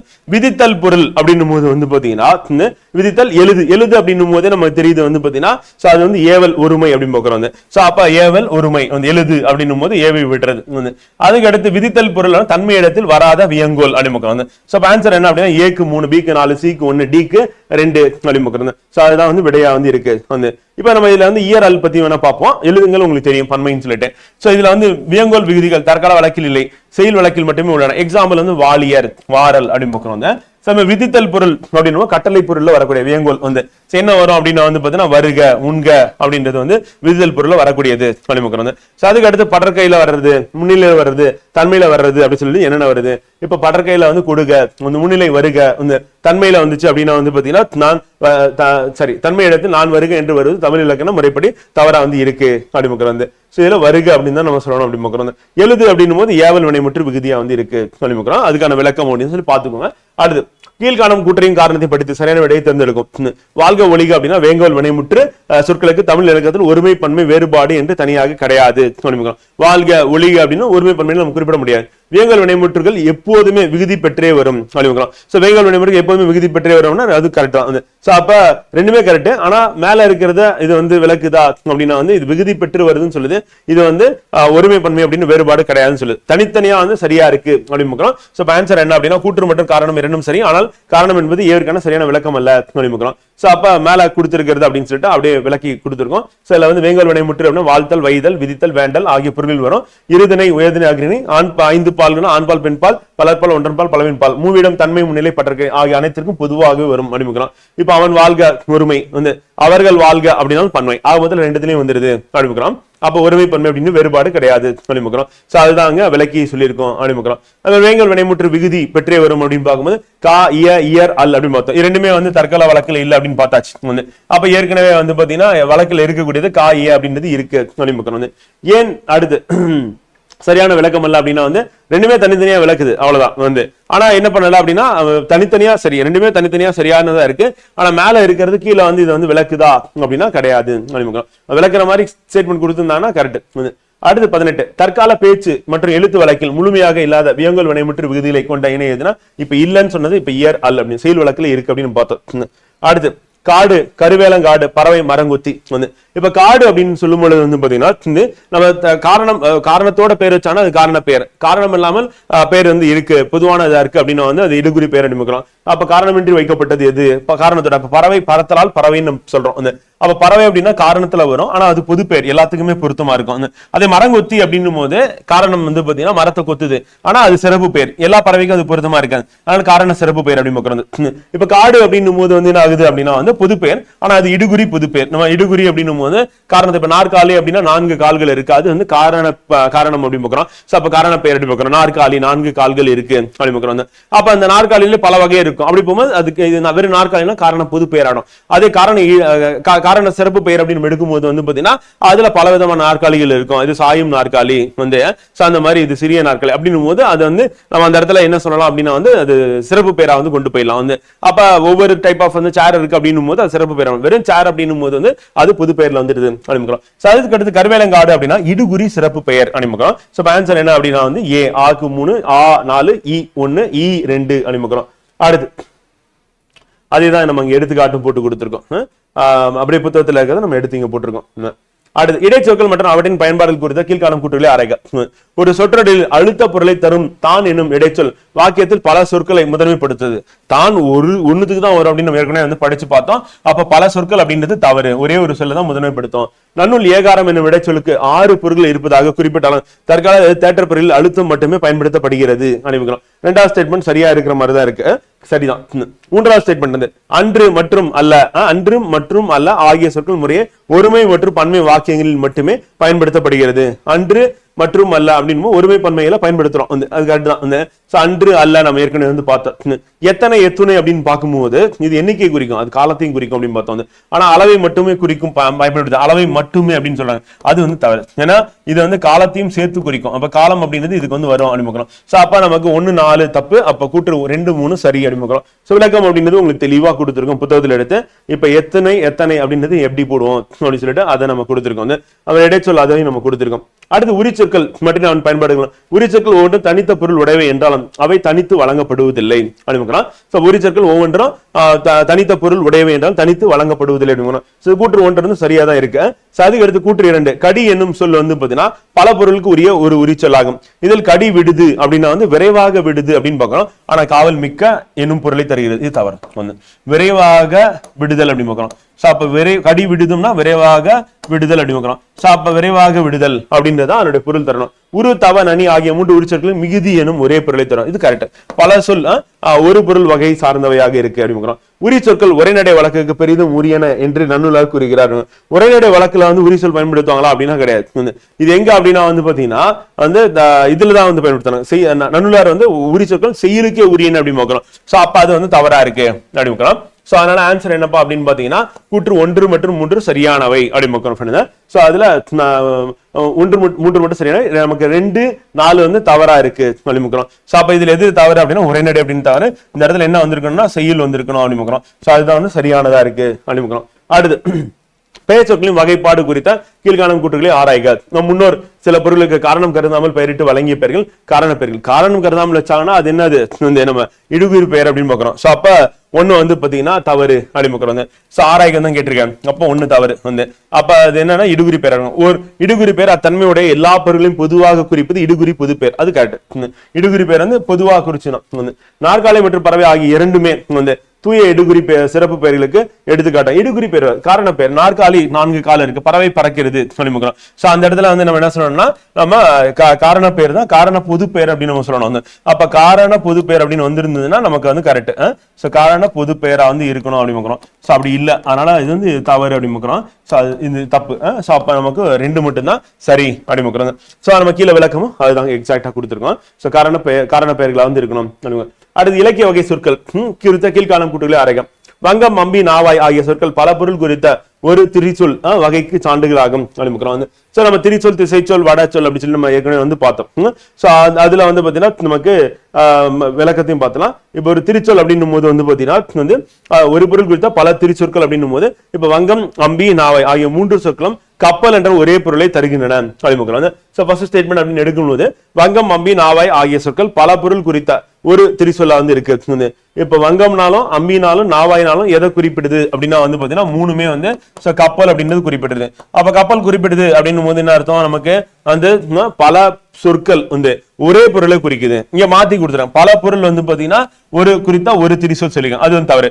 பல சொற்கள் ஒரு பொருளை குறிக்கணும் அப்படின்னு பார்க்கணும். சோ அதனால ஒண்ணு தவறு அப்படின்னு பார்க்கணும். இதழ் எனும் சொல் பூவின் இதழ், உதடு, கண், இமை, பனையோடு, நாளிதழ் என பல பொருட்களை தருவதா இது ஒரு பொருள் குறித்த பல திரிசொல் அப்படி இது மாத்திட்டாங்க. இப்ப பல பொருள் குறித்த ஒரு திரிசொல் தான் சொல்லணும். ஏன்னா ஒரே ஒரு திரிசொல் இதழ் பல பொருட்கள் இருக்கு. பூவின் இதழ், உதடு, கண், இமை அப்படின்னு பாக்குறோம். இங்கேயும் அப்படியே மாறி இருக்கு. என்ன அப்படின்னா பாத்தீங்கன்னா இந்த இடத்துல பல, அதாவது பல பொருள் ஒரு பொருள் தான் கொடுக்கும் குறித்த பல திரிசொற்கள். வங்கம், அம்பி, நாவாய் அப்படின்னா பல திரிசொற்கள். மேலே மாறி இருக்கு, கீழே மாறி இருக்கு, ரெண்டும் தவறு அப்படின்னு. அதுக்கு அடுத்து நம்ம கேள்வி என்ன கேட்டிருக்காங்க, ஆராய்க தான் கேட்டிருக்காங்க. கற்றோருக்கு மட்டும் விளங்கக்கூடியதாகும், இலக்கியங்கள் மட்டுமே பயின்று வரக்கூடியதாகும் அமையும் சொற்கள் திரிசொற்கள் அப்படின்னு சொல்லி சொல்றாங்க. அப்ப திரிசொற்கள் அப்படின்னு கற்றோருக்கு மட்டும் தான் புரியாமா. இப்ப வங்கம் இருக்கு, அம்பி இருக்கு, நாவாய் இருக்கு அப்படின்னா அதுல கற்றோருக்கு மட்டும் தான் புரியக்கூடியதா இருக்கு அப்படின்னு. சோ அதனால என்ன சொல்லலாம், அது திரிசொற்கள் அப்படின்னு சொல்லலாம். சோ ஆன்சர் பாத்தீங்கன்னா கூற்று 3 மட்டுமே சரியானது அப்படிங்கிறோம். 1 தவறு, 2 தவறு ஏன் அப்படின்னு நம்ம பார்த்தாச்சு. அடுத்து 24வது கேள்வி. கூற்றையும் காரணத்தையும் ஆராய்ந்து விடையளிக்க. முற்காலத்து தமிழ்நாட்டின் பிற்பகுதியில் வழங்கிய கேணி, கிணறு, பெற்றம், பெசு போன்ற சொற்கள் திசை சொற்கள் என்று வழங்கப்பட்டன சொல்லி கரெக்ட். அப்ப திசை சொற்களுக்கு எடுத்துக்காட்டா நம்ம இதை பார்த்தோம் கிளாஸ். வடமொழி, சமஸ்கிருதம் தவிர்த்த பிற மொழியிலிருந்து தமிழில் இடம்பெறும் சொற்கள் பாண்டி நாட்டை தவிர பிற பகுதியில் வழங்கும் சொற்கள் திசை சொற்கள் என்ன சொல்லணும். 2வது ஸ்டேட்மெண்ட் அதுவும் சரி அப்படின்னு. ரெண்டுமே சரிதான். அதே மாதிரி பாத்தீங்கன்னா முற்கால தமிழ்நாட்டு பிறப்பதில் வழங்கிய திசை சொற்கள் என்று வழங்கப்பட்டன கேணி, பெற்றம், பெசம். இது என்னன்னா வடமொழி தவிர்த்த பிற மொழியில் தமிழில் இடம்பெற்ற சொற்கள் பாண்டி நாட்டை தவிர பிற பகுதியில் வழங்கும் சொற்கள் திசை சொற்கள் என்று அழைக்கப்படுகின்றன அப்படின்னு. அப்ப மேல சொன்னதை பாத்தீங்கன்னா கீழே விளக்கி இருக்கோமா அப்படின்னா விளக்கி இருக்கும். அதனால இது சரியான விளக்கமும் கூட அப்படின்னு. Answer C. இப்ப மேல சொன்னதான் திசை சொல். அந்த திசை சொல் என்ன, வடமொழி தவிர்த்த பிற மொழியிலிருந்து வந்தது அப்படின்னு நம்ம தெளிவா சொல்லிட்டோம். அடுத்து கீழ்காணலில் தவறான இலக்கண இணையை கண்டறிக. அலுவம், வங்கம் அப்படின்னு கொடுத்துரு. அது சாவி, சன்னல், பண்டிகை இது திசை சொற்கள் அப்படின்னு பாக்குறோம். வடமொழி இல்லாத பிற மொழியிலிருந்து வந்தது அப்படின்னு பாக்குறோம். அதே மாதிரி நமக்கு அலுவம், வங்கம் அப்படின்னும் போது பெயர், இயற் சொற்கள் அப்படின்னு சொல்லி கொடுத்துருக்காங்க பாத்தீங்கன்னா. இது அலுவம், வங்கம் அப்படின்றது நம்ம ஏற்கனவே பார்த்தோம் திரி சொற்கள் அப்படின்னு பார்த்தோம். அப்ப அது தவறு. அது திரி சொற்கள் அப்படின்னு பாக்குறோம். அதை நம்ம பார்த்ததுதான். கமலம், அலங்காரம் அப்படின்றது தற்சமம். லக்குமி, விடம் அப்படின்னு தற்பம். தற்சமம் அப்படின்னா அப்படியே வடமொழியிலே இருந்ததுன்னா அது தச்சமம் அப்படின்னு சொல்லி சொல்லுவோம். வடமொழியில இருந்து தமிழாக்கம் பண்ணிட்டாங்க. இப்ப லக்ஷ்மி அப்படின்னு லக்குமி, விஷம் அப்படின்னு விடம் மாத்தினா அது தற்பம். அது கரெக்ட். இது நம்ம வகுப்புல பார்த்ததுதான். ஆன்சர் பி அப்படின்னு 28. 29 கரிகாலன் கலனையை கட்டினான் அப்படின்னு. கரிகாலன் கலனை கட்டுறது அப்படின்றது ஆக்கல் அப்படின்னு. கோவலன் மதுரை அடைந்தான் அப்படின்னா அடைதல். தயிருக்கு பால் வாங்கினான் அப்படின்னும் போது பாத்தீங்கன்னா தயிருக்கு பால் அது வாதல். கபிலருக்கு நண்பர் பரணர் நட்பு. Answer A3, A4, E2, E1 சொல்லி ஆன்சர். அடுத்து 27 கூற்றையும் காரணம் வந்து கூற்று சேக்கிலாரால் பெரிய புராணம் ஏற்றப்பட்டது என்னும் வாக்கியத்தில் வரும் ஆள் என்னும் மூன்றாம் வேற்றுமை உருவு ஏவுதல் கருத்தா கிடையாது, ஏற்றல் கருத்தா வந்து. அதனால வந்து ஃபர்ஸ்ட் வந்து தப்பு வந்து. கருத்தா பொருள் ஏவுதல் கருத்தா ஏற்றுதல் கருத்தா என இருவகைப்படும் வந்து. கருத்தா இருவகைப்படும். அவற்றில் தானே செய்யாமல் பிறரை செய்ய வைப்பது ஏவுதல் கருத்தா எனப்படும். தான் நேரடியாக செய்து முடிப்பது ஏற்றுதல் கருத்தா. இங்க சேக்கிலாரை ஏற்றார் வந்து. கரிகாலனால் கல்லணை கட்டப்பட்டது அப்படின்னா அந்த இடத்துல வந்து ஏவுதல் கருத்தா கரெக்ட். அதே வந்து சேக்கிலார் பெரிய புராணத்தை ஏற்றினார் அப்படின்னா ஏற்றுதல் கருத்தா வந்து. அதனால கூற்று ஏ தவறு, காரணம் ஆர் சரி அப்படின்னு பார்க்கலாம். அப்ப ஆன்சர் வந்து பி வந்து. அடுத்து 28 பகுபதம் மற்றும் அதன் உறுப்புகளில் குறித்த கீழ்காணும் கூற்றுகளை ஆராய்க அப்படின்னு. இப்ப இலக்கண வகையில் அமைந்த சொற்கள் 4 இடைச்சொற்களும் உரிச்சொற்கள் மட்டுமே பிரித்து பொருள் தரும் பகுபதங்கள். ஆக்சுவலா பெயர் சொல் வினை சொல் தான் பிரியும், இடைச்சொல் உரிச்சொல் பிரியாது. அதனால இது ரெண்டும் வராது, இது வந்து தவறு அப்படின்னு. தமிழ் மொழி வழக்கத்தில் பெயர் பகுபத சொற்களை காட்டிலும் வினை பகுபத சொற்களே மிகுதியாக காணப்படுகின்றன அப்படின்னு. இது கரெக்ட். நம்ம புக்லயும் இந்த ஸ்டேட்மெண்ட் நம்ம படிச்சோம். எது வந்து அதிகமா இருக்குன்னா வினை பகுபத சொற்கள். பகுபதத்தின் பகுதியானது சொல்லின் முதலில் நிற்கும், அது பிரிக்க இயலாத பகாபதமாகவும் விகுதி பெறாத ஏவல் வினையாகவும் அமையும் அப்படின்னு வந்து. அது பகுபதத்தின் பகுதியானது சொல்லின் முதலில் நிற்கக்கூடியது, அது பிரிக்க இயலாது பகாபதமாகவும் அதே மாதிரி விகுதி பெறாத ஏவல் வினையாகவும் அமையக்கூடியது பகுபதத்தின் முதலில் நிற்கக்கூடிய சொல் அப்படின்னு வந்து. ஆன்சர் என்ன அப்படின்னா வந்து பி கூற்று 2 மற்றும் 3 சரியானவை அப்படின்னு. ரெண்டுமே சரி. பகுபதம் பகாபதம் அப்படின்னு நம்ம பார்த்திருந்தோம். அதுக்கு அடுத்து பகுபத உறுப்புகள் குறித்த கீழ்காணும் கூற்றுகளை ஆராய்க. இப்ப அன் என்னும் அசை விகுதியாக வரும்போது அன் என்பதே சாரியாக வரும் வந்து. அப்ப ஆனால் ஆன் ஆல் ஆர் ஆகிய விகுதிகள் வரும்போது அன் சாரியை வராது அப்படிங்கிறோம். அப்ப அன் அப்படின்னு விகுதியா இருக்கு அப்படின்னா வந்து அன் தான் சாரியும் இருக்கு வந்து. அப்ப நமக்கு வந்து இந்த இடத்துல வந்து பாத்தீங்கன்னா அன் சாரியை எப்ப வராதுன்னா ஆன் ஆல் ஆர் ஆகிய சொற்கள் விகுதிகளாக வரும்போது வராது அப்படிங்கிறோம். அதற்கு அடுத்து வந்து பாத்தீங்கன்னா எதனால தவறு அப்படின்னா வந்து பாத்தீங்கன்னா இப்ப ஆன் ஆல் ஆர் போன்ற விகுதிகள் வரும்போது அன் சாரியை அப்படின்னு வரும் வந்து. இப்ப உண்டான் வந்து உன் கூட்டல் இட்டு கூட்டல் ஆண் அப்படின்னு. இது இட்டு என்பது இடைநிலை, ஆண் என்பது விகுதி அப்படின்னு வந்து. அப்ப இந்த இடத்துல என்ன ஆகுது அப்படின்னா வந்து பாத்தீங்கன்னா நமக்கு இதுல வந்து பிரிக்கும் போது உண்டான உன் இட்டு ஆண் வந்து. அப்ப உன் அப்படின்றது வந்து பாத்தீங்கன்னா பகுதியா வந்து நமக்கு இருக்க போது. அது இட்டு அப்படின்றது வந்து பாத்தீங்கன்னா நமக்கு இடைநிலையா வந்து இருக்க போது. ஆண் அப்படின்றது வந்து பாத்தீங்கன்னா விகுதியா வந்து இருக்க போகுது அப்படிங்கிறோம். அப்ப அந்த ஆண் அப்படின்றது விகுதியாக வரும்போது அன் சாரியை அதே அன் என்னும் அசை விகுதியாக வரும்போது அன் சாரியை வராது. மேலும் ஆன் ஆல் ஆர் போன்ற விகுதிகள் வரும்போது அன் சாரியை வரும் அப்படின்னு. அப்ப ஃபர்ஸ்ட் ஸ்டேட்மெண்ட் வந்து அப்படியே மாத்தி கொடுத்திருக்காங்க. என்ன கொடுத்திருக்காங்கன்னா இப்ப அன் அப்படின்றது வந்து அசை விகுதியாக வரும்போது அன் என்பதே சாரியையாக வரும் அப்படின்னு கொடுத்துருக்காங்க. வராது அப்படின்னு சொல்லி இங்க வந்திருக்கணும். அதுதான் இங்க வந்து தவறா வந்து இருக்கு அப்படின்னு. அதே மாதிரி ஆன் ஆல் ஆர் அப்படின்றது வந்து பாத்தீங்கன்னா ஆரிய விகுதிகள் வரும்போது அன் சாரியை வரும் அப்படின்னு. அது அப்படியே மாறி இருக்கு. அதனால வந்து இது வந்து தவறு அப்படின்னு. நம்ம இலக்கண விதி படி பார்த்தோம் அப்படின்னா மாறி இருக்கு. அந்த சந்தி என்பதற்கு புணர்ச்சி என்று பெயர். புணர்ச்சியின் போது ஏற்படும் விகாரங்கள் தோன்றல் திரிதல் கெடுதல் ஆகிய மூன்றையுமே சந்தி என்று அழைக்க வேண்டும். இப்ப தோன்றல் திரிதல் கெடுதல் அப்படின்னு ஏற்கனவே பார்த்தோம். தோன்றலாம் புதுசா ஒரு எழுத்து வரும், ரெண்டு சொல் சேரும் பொழுது. திரிதல்னா மாறுபடும், கெடுதல்னா ஒரு எழுத்து காணாம போயிடும். இதெல்லாம் நம்ம எடுத்துக்காட்டா வந்து பார்த்திருந்தோம் நிறைய. ஆ என்பது எதிர்மறை இடைநிலையாக வருமே, அதே சமயம் ஆ என்பது பலவின் பால் வினைமுற்று விகுதியாகவும் வரலாம் அப்படின்னு வந்து. இந்த இடத்துல வந்து பாத்தீங்கன்னா நமக்கு சந்தி என்பதற்கு புணர்ச்சி என்பது ஏற்படும் விகாரங்களான தோன்றல் விகாரம் திரிதல் கெடுதல் ஆகிய மூன்றையுமே சந்தி என்று அழைங்க. விகாரம் அப்படின்னும் போது என்ன ஆகுதுன்னா நமக்கு வந்து திரிதல் கெடுதல் அப்படின்றத வந்து நம்ம விகாரம் அப்படின்னு நம்ம சொல்லுவோம். ஆனா சந்தி அப்படின்னும் போது வந்து இதுவும் நமக்கு வந்து தவறானதா இருக்கு. அந்த பகுபத உறுப்புகளில் ஒன்றாக தான் இருக்கு அப்படின்னு. சில தோன்றல் திரிதல் கெடுதல் வந்து பாத்தீங்கன்னா ஆகிய மூன்றையுமே சந்தி என்று அழைப்பதில்லை. சந்தி என்பது பெரும்பாலும் இரு சொற்கள் அல்லது உறுப்புகள் இணையும் போது வரும் மெய்யெழுத்தை குறிக்கக்கூடியதாகவும் விகாரங்கள் வேறு சந்தி வேறாக தான் இருக்கு அப்படின்னு. இந்த இடத்துல நம்ம சந்தி அப்படின்னும் போது நமக்கு பகுதி விகுதி சந்தி சாரி இடைநிலை சாரி அப்படின்னு பாக்குறோம். அதுல வந்து அதுக்கு இதுக்கும் தொடர்பு இருக்கா அப்படின்னா இல்ல அப்படின்னு பாக்குறோம். அதே மாதிரி சந்தி என்பதற்கு புணர்ச்சி என்று பெயர் தான் வந்து. இதுல புணர்ச்சியின் போது ஏற்படும் விகாரங்களான தோன்றல் திரிதல் கெடுதல் அப்படின்றது வந்து விகார புணர்ச்சி அப்படின்னு நம்ம சொல்லுவோம். அதனால அந்த இடத்துல சந்தி அப்படின்றது வராது அப்படின்னு பாக்குறோம். அதனால இதுவும் வந்து தவறாதான் இருக்கு. அண்ட் ஆ என்பது எதிர்மறை இடைநிலையாக வரும், அதே சமயம் ஆ என்பது பலவின் பால் வினைமுற்று விகுதியாகவும் வரலாம் அப்படிங்கிறோம். அப்ப ஆ என்பது எதிர்மறை இடைநிலையாக வரும், அதே சமயம் ஆ என்பது பலவின் பால் வினைமுற்று விகுதியாகவும் வரலாம் அப்படிங்கிறோம். மூணாவது ஸ்டேட்மெண்ட் வந்து கரெக்ட் அப்படிங்கிறோம். ரெண்டு மட்டும் நம்ம திருப்பி உதர பார்த்தலாம். ஏன்னா சந்தி என்பது பகுபத உறுப்புகளில் ஒன்று அப்படின்னு நம்ம தெரியும். புணர்ச்சியின் போது ஏற்படும் விகாரங்களான தோன்றல் திரிதல் கெடுதல் ஆகிய மூன்றையும் சந்தி என்று அழைப்பதில்லை. சந்தி என்பது பெரும்பாலும் இரு சொற்கள் அல்லது உறுப்புகள் இணையும் போது வரும் மெய்யெழுத்தை குறிக்கும்.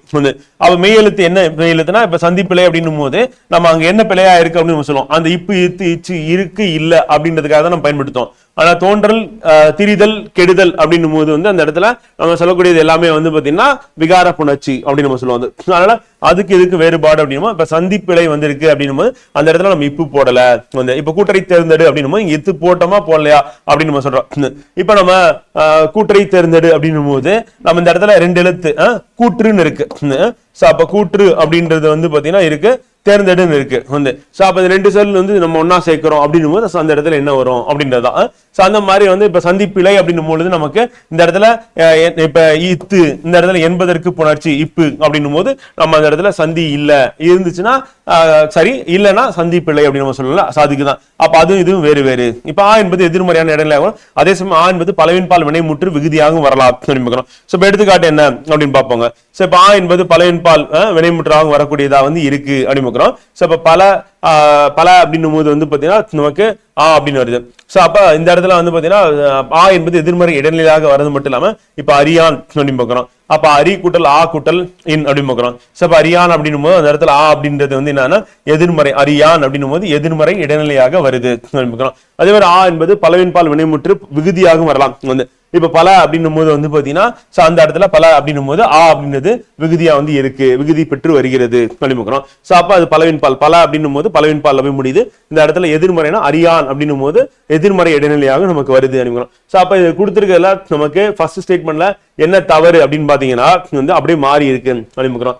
ரெண்டாவது ஸ்டேட்மெண்ட் அப்படின்னு பார்க்கும்போது வந்து பாத்தீங்கன்னா கூற்றுல வந்து நமக்கு என்னன்னா ரெண்டுமே வேற வேற அப்படின்னு வந்து, ஆனா இங்க 2 ஒன்று அப்படின்னு சொல்லிட்டு வந்து பாத்தீங்கன்னா சந்தி என்று அழைக்க வேண்டும் அப்படின்னு சொல்லி சொல்லுவோம். அது வந்து தவறு அப்படிங்கிறோம். மூணாவது ஸ்டேட்மெண்ட் வந்து ஆ என்பது எதிர்மறை இடைநிலையாக வரும், அதே சமயம் ஆ என்பது பலவின்பால் வினை மற்றும் விகுதியாக வரலாம் அப்படிங்கிறோம். சோ அது கரெக்ட் அப்படிங்கிறோம் வந்து.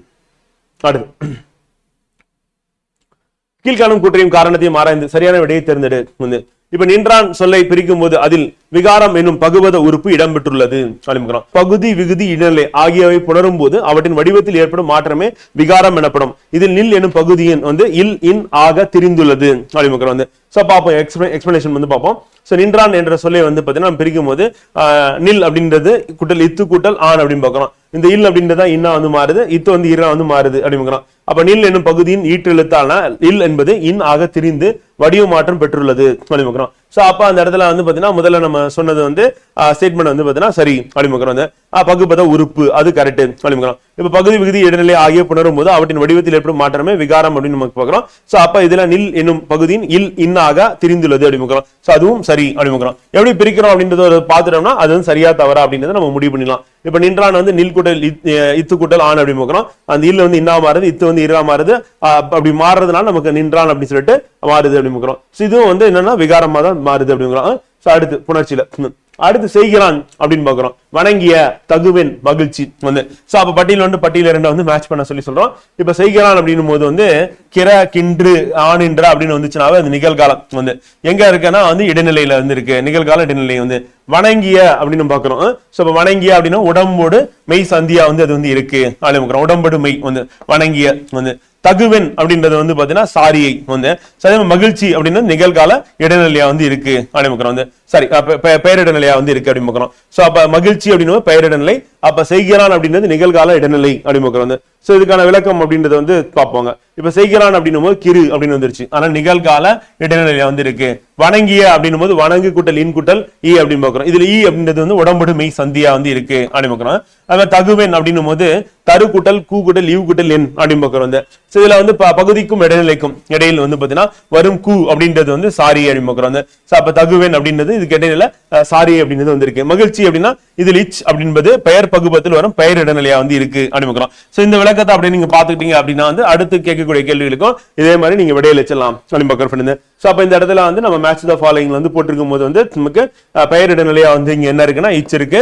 அதே மாதிரி சாரி வந்து பாத்தீங்கன்னா கூ அப்படின்றது வந்து இருக்கு. வணங்கிய அப்படின்றது வந்து பாத்தீங்கன்னா நமக்கு உடம்படு மெய் சந்தி ஈ வந்து இருக்கு.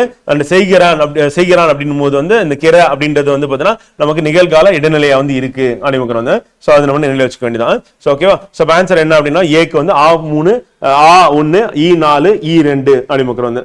அடுத்து கீழ்காணும் விகுதிகள் மற்றும் அவற்றுக்கான சான்றுகள் தவறான இணையை தேர்வு செய்ய. சிரித்தேன் அப்படின்னும் போது ஏன் தன்மை ஒருமை வினைமுற்று விகுதி அப்படின்னு எதுனா தவறானது கேட்டிருக்கேன். வந்து சிரித்தேன் அப்படின்னு பார்க்கலாம். ஏன் அப்படின்னும் போது வந்து பார்த்தீங்கன்னா தன்மை ஒருமை வினைமுற்று விகுதி கரெக்ட். உண்டோம் அப்படின்னும் போது ஓம் தன்மை பன்மை, உண்டோம்னா பன்மை வந்து ஓம வந்து குறிக்குது அப்படிமுக்கலாம். இது ஒருமையை குறிக்குது அப்படிமுக்கலாம். செய்தாய் அப்படின்னும் போது வந்து பார்த்தீங்கன்னா முன்னிலை முன்னாடி இருக்கணும் சொல்றோம். ஸோ ஆய் அப்படின்றது வந்து ஒருமை வந்து. ஓடின அப்படின்னும் போது வந்து நமக்கு ஆ அப்படின்றது வந்து பார்த்தீங்கன்னா ஒன்றன் பால் வினைமுற்று விகுதி. ஓடின அப்படின்னும் போது ஒன்றன் பால் வராது, பலர்பால் வரும். ஸோ அதனால இது வந்து தவறா வந்து இருக்கு அப்படிமுக்கிறோம். ஸோ அப்ப ஒன்றன் பால் வினைமுற்று விகுதி அப்படின்னு கொடுக்கறது வந்து பார்த்தீங்கன்னா சரி பலவின் பால் அப்படின்றதா வந்து வினைமுற்று விகுதியா வந்து இது வந்து இருக்கு அப்படிமுக்கிறோம். அடுத்து 33 கீழ்கான பகுபத உறுப்பிலக்கண விதிகளின்படி கூட்டுகளை ஆராய்ந்து விடையளிக்கும். பகுதிக்கும் இடைநிலைக்கும் இடையில் பெரும்பாலும் வரும் அப்படின்னா வந்து பாத்தீங்கன்னா சந்தி வந்து. சோ அப்ப பகுதிக்கும் இடைநிலைக்கும் இடையில வந்துச்சுன்னா அது வந்து சந்தி அப்படின்னு பார்க்கணும். சோ அதுக்கு அடுத்து இடைநிலைக்கும் விகுதிக்கும் இடையில் வந்துச்சு, இடைநிலை விகுதி வந்து இடையில வந்துச்சு அப்படின்னா வந்து அது வந்து சாரியை வந்து சாரியை வரும். இதற்கு தனியாக பொருள் எதுவும் கிடையாதுன்னா அதுவும் சாரியை தான் அப்படின்னு வந்து. சோ அதே மாதிரி இப்ப மூன்றுக்கும் வந்து பாத்தீங்கன்னா ஆராய்ந்து விடையளிக்கும் அப்படின்னா வந்து ஃபர்ஸ்ட் சந்தி, ரெண்டாவது சாரி, மூன்றாவது சாரி அறிமுகம். சான்சர் என்ன அப்படின்னா பி அப்படின்னு. சோ அதுக்கு அடுத்து பொறுத்துக வந்து. சோ மண் பொன் அப்படின்னு நடந்தான் வந்தான் அவனை அவனால் மாநகர் அப்படின்னு வந்து. சோ இதுல நம்ம தெரியும் வந்து பாத்தீங்கன்னா இப்ப மண் பொன் அப்படின்னு நம்ம சொல்லும் பொழுது வந்து வந்து என்னது பெயர் இயற் சொல்லா வந்து இருக்கு அப்படின்னு இயற் சொல்லா. இப்ப நடந்தான் வந்தான் அப்படின்னும் போது அந்த இடத்துல என்ன வரணும் வினை வந்து. அப்ப வினை இயற் சொல்லா இருக்கு அப்படின்னு அவனை அவனால் அப்படின்னு பாக்குறோம் வந்து. சோ அப்ப அந்த இடத்துல என்ன இடை இயற் சொல்லா வந்து இருக்கு. மாநகர் மா அப்படின்னு இருக்கு, நகருக்கு முன்னாடி மான் இருக்கு, அப்ப வந்து உரி இயற் சொல்லா இருக்கு. அப்ப ஆன்சர் என்ன ஏக்கு வந்து 3 1 4 2 அப்படின்னு பாக்குறோம் வந்து. ஆன்சர் வந்து சோ இதுல வந்து நமக்கு வந்து அவனை அவனால் அப்படின்னும் போது ஏன் அப்படின்னு பார்ப்போம். சோ அது பெயர் சொல்லோட ஐ ஆல் போன்ற வேற்றுமை உறுப்புகள் வந்துச்சுன்னா அது வந்து இடைச்சொற்கள் இணைந்து வர்றதுனால அது நம்ம என்ன சொல்றோம் அப்படின்னா இடை இயற்சொல் அப்படின்னு சொல்றோம் வந்து. மாநகர் பொறுத்தவரை உங்களுக்கு தெரியும் உரி இயற்சொல் செட்டு. அடுத்து இயற்சொல், திரிசொல், திசைச்சொல், வடச்சொல் வந்து கொடுத்திருக்காங்க வந்து. இப்ப இயற்சொல் அப்படின்னும் போது வந்து நமக்கு சோறு அப்படின்றது வந்து இயற்சொல் வந்து. அதே வந்து நம்ம திரிசொல் அப்படின்னு நம்ம சொல்லும் பொழுது வந்து பாத்தீங்கன்னா அலுவம் அப்படின்னு ஏற்கனவே பார்த்தோம் அந்த செயலில் வரக்கூடியது சொல்லிட்டு. திசைச்சொல் அப்படின்னு நம்ம சொல்லும் பொழுது வந்து பெற்றம் அப்படின்னு பார்க்கிறோம். சோ வடமொழி தவிர்த்த சொற்கள். வடச்சொல் அப்படின்னும் போது ரத்தம் அப்படின்னு பார்க்கிறோம். சோ ஆன்சர் என்ன அப்படின்னா வந்து 4 3 1 2 அப்படின்னு பார்க்கிறோம். சோ இயற்சொல், திரிசொல், திசைச்சொல், வடச்சொல் நம்ம புக்ல இருக்கிறது அப்படியே எடுத்து இங்க கொடுத்திருக்கோம் அந்த. அதுக்கு அடுத்து 35 கேள்வி முடிஞ்சு வச்சு தமிழ். அடுத்து நம்ம பார்க்க போறது வந்து பாத்தீங்கன்னா அறிவியல், புது அறிவியல், இயற்பியல் பார்க்க போறோம். ஆற்றல் அலுவலின் விதி கூறுவது என்னன்னா ஆற்றலை ஆக்கவோ அழிக்கவோ முடியாது, ஆனால் மாற்றலாம் அப்படின்னு பார்க்கிறோம். ஆன்சர் வந்து கரெக்ட். அது ஆற்றல் அலுவலின் விதி அப்படின்னு சொல்லிட்டு நம்ம கீழே கொடுத்திருக்கோம் எக்ஸ்பிளனேஷன்ல. அடுத்து காற்றாலை ஆற்றல் ஏன் மரபு சாரா ஆற்றலாக கருதப்படுகிறது அப்படின்னு.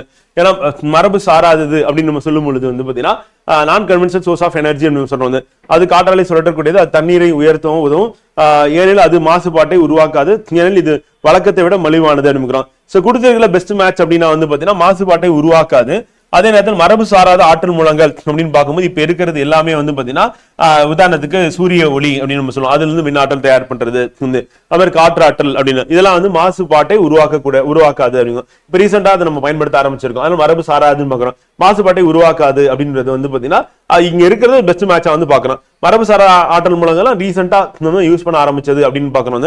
அதே மாதிரி நிலக்கரி, பெட்ரோலியம் மற்றும் இயற்கை எரிவாயு போன்ற எளிதில் தீர்ந்து போகும் புதைப்படை எரிபொருட்கள் அப்படின்னா மரபு சார்ந்தது. மரபு சாராதது அப்படின்னா சூரிய ஆற்றல், காற்றாலை ஆற்றல் மற்றும் அலை சக்தி போன்றவை புதுப்பிக்கத்தக்க மாற்று வளங்களா வந்து இருக்கு அப்படின்னு. அடுத்து உயிரி ஆற்றல் என்ற சொல் பெரும்பாலும் என்னன்னா கரிம பொருட்கள்ல இருந்து நமக்கு ஆற்றலை உற்பத்தி பண்ணி தரக்கூடியதா இருக்கும். இப்ப விலங்கு கழிவு, தாவர கழிவு அப்படின்னு சொல்லிட்டு அதுல இருந்து நமக்கு கிடைக்கும் அப்படின்னு. சோ அதான் உயிரி ஆற்றல் எக்ஸ்பிளனேஷன் கொடுத்திருக்கும் புத்தகத்துல இருக்குதான். பொருள் ஒன்றை நகர்த்த அல்லது இடப்பெயர்ச்சி செய்ய பயன்படும் ஆற்றல் அப்படின்னு இயந்திர ஆற்றல் அப்படின்னு. சோ ஒரு பொருள் ஒரு இடத்துல இருந்து இன்னொரு இடத்துல நகர்த்தத்துக்கு நமக்கு என்ன ஆற்றல் தேவைப்படும், இயந்திர ஆற்றல் வந்து தேவைப்படும் அப்படின்னு. சோ அப்ப மின்னாற்றல் இயந்திர ஆற்றலாம் மாற்றம், அந்த இயந்திர ஆற்றல் மூலியமா தான் நகரும். இப்போ கார் சக்கரம் இருக்கு அப்படின்னா பேட்டரியில ஓடக்கூடிய காரா இருந்ததுன்னா என்ன ஆகும், அதுல இருக்க மின்னாற்றல் வந்து அந்த இயக்க ஆற்றலா மாறிதான் அந்த பொருள் அங்கிருந்து அந்த கார் அங்கிருந்து நகரும் அப்படின்னு வந்து. சோ அது அதுக்கான ஆன்சர். அதுக்கு அடுத்து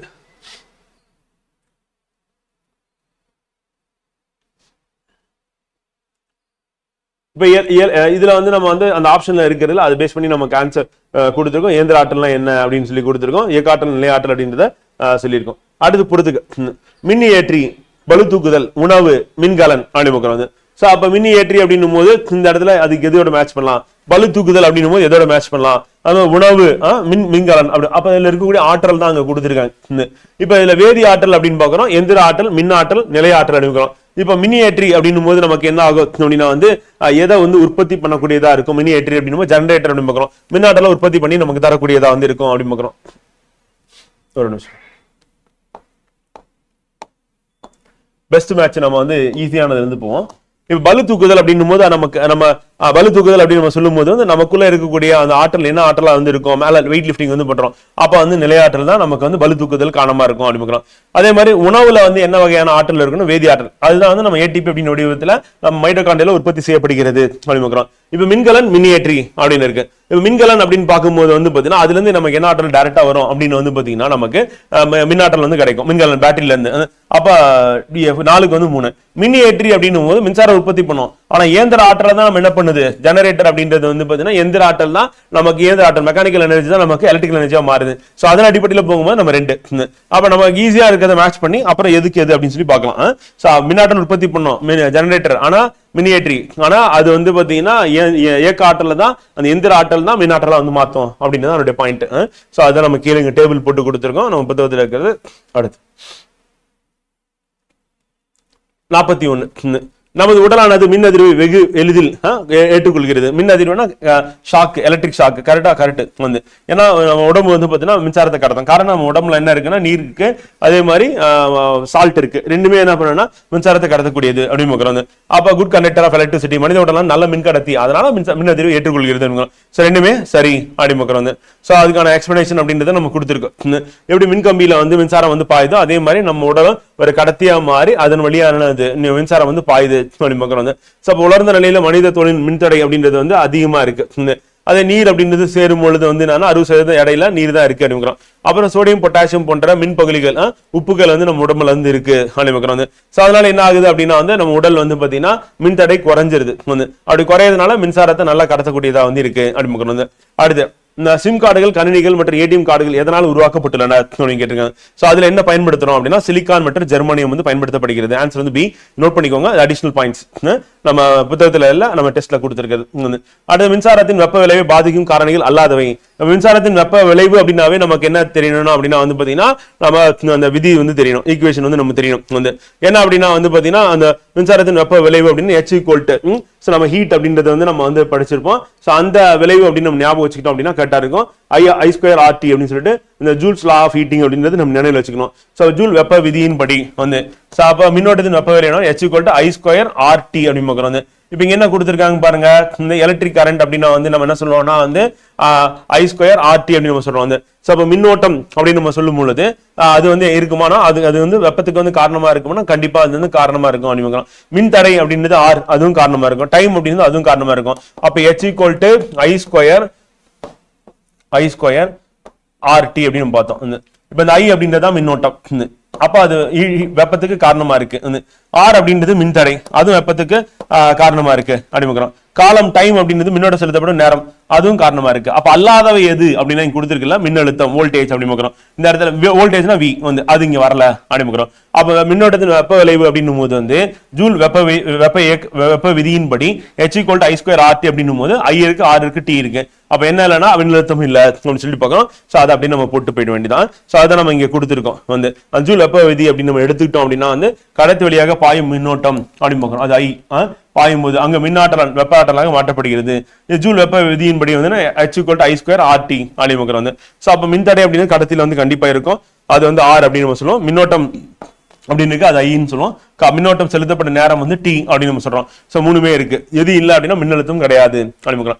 அடுத்து 41 எலக்ட்ரோலைட்ஸ் வந்து பாத்தீங்கன்னா a substance that dissociates into ions in solution and aqueous. அந்த கரைசல் மின்னோட்டத்தை அளிக்க வல்ல அயனிகளாக மாறும் தன்மை கொண்ட பொருள் மின்பகுளி எனப்படும்.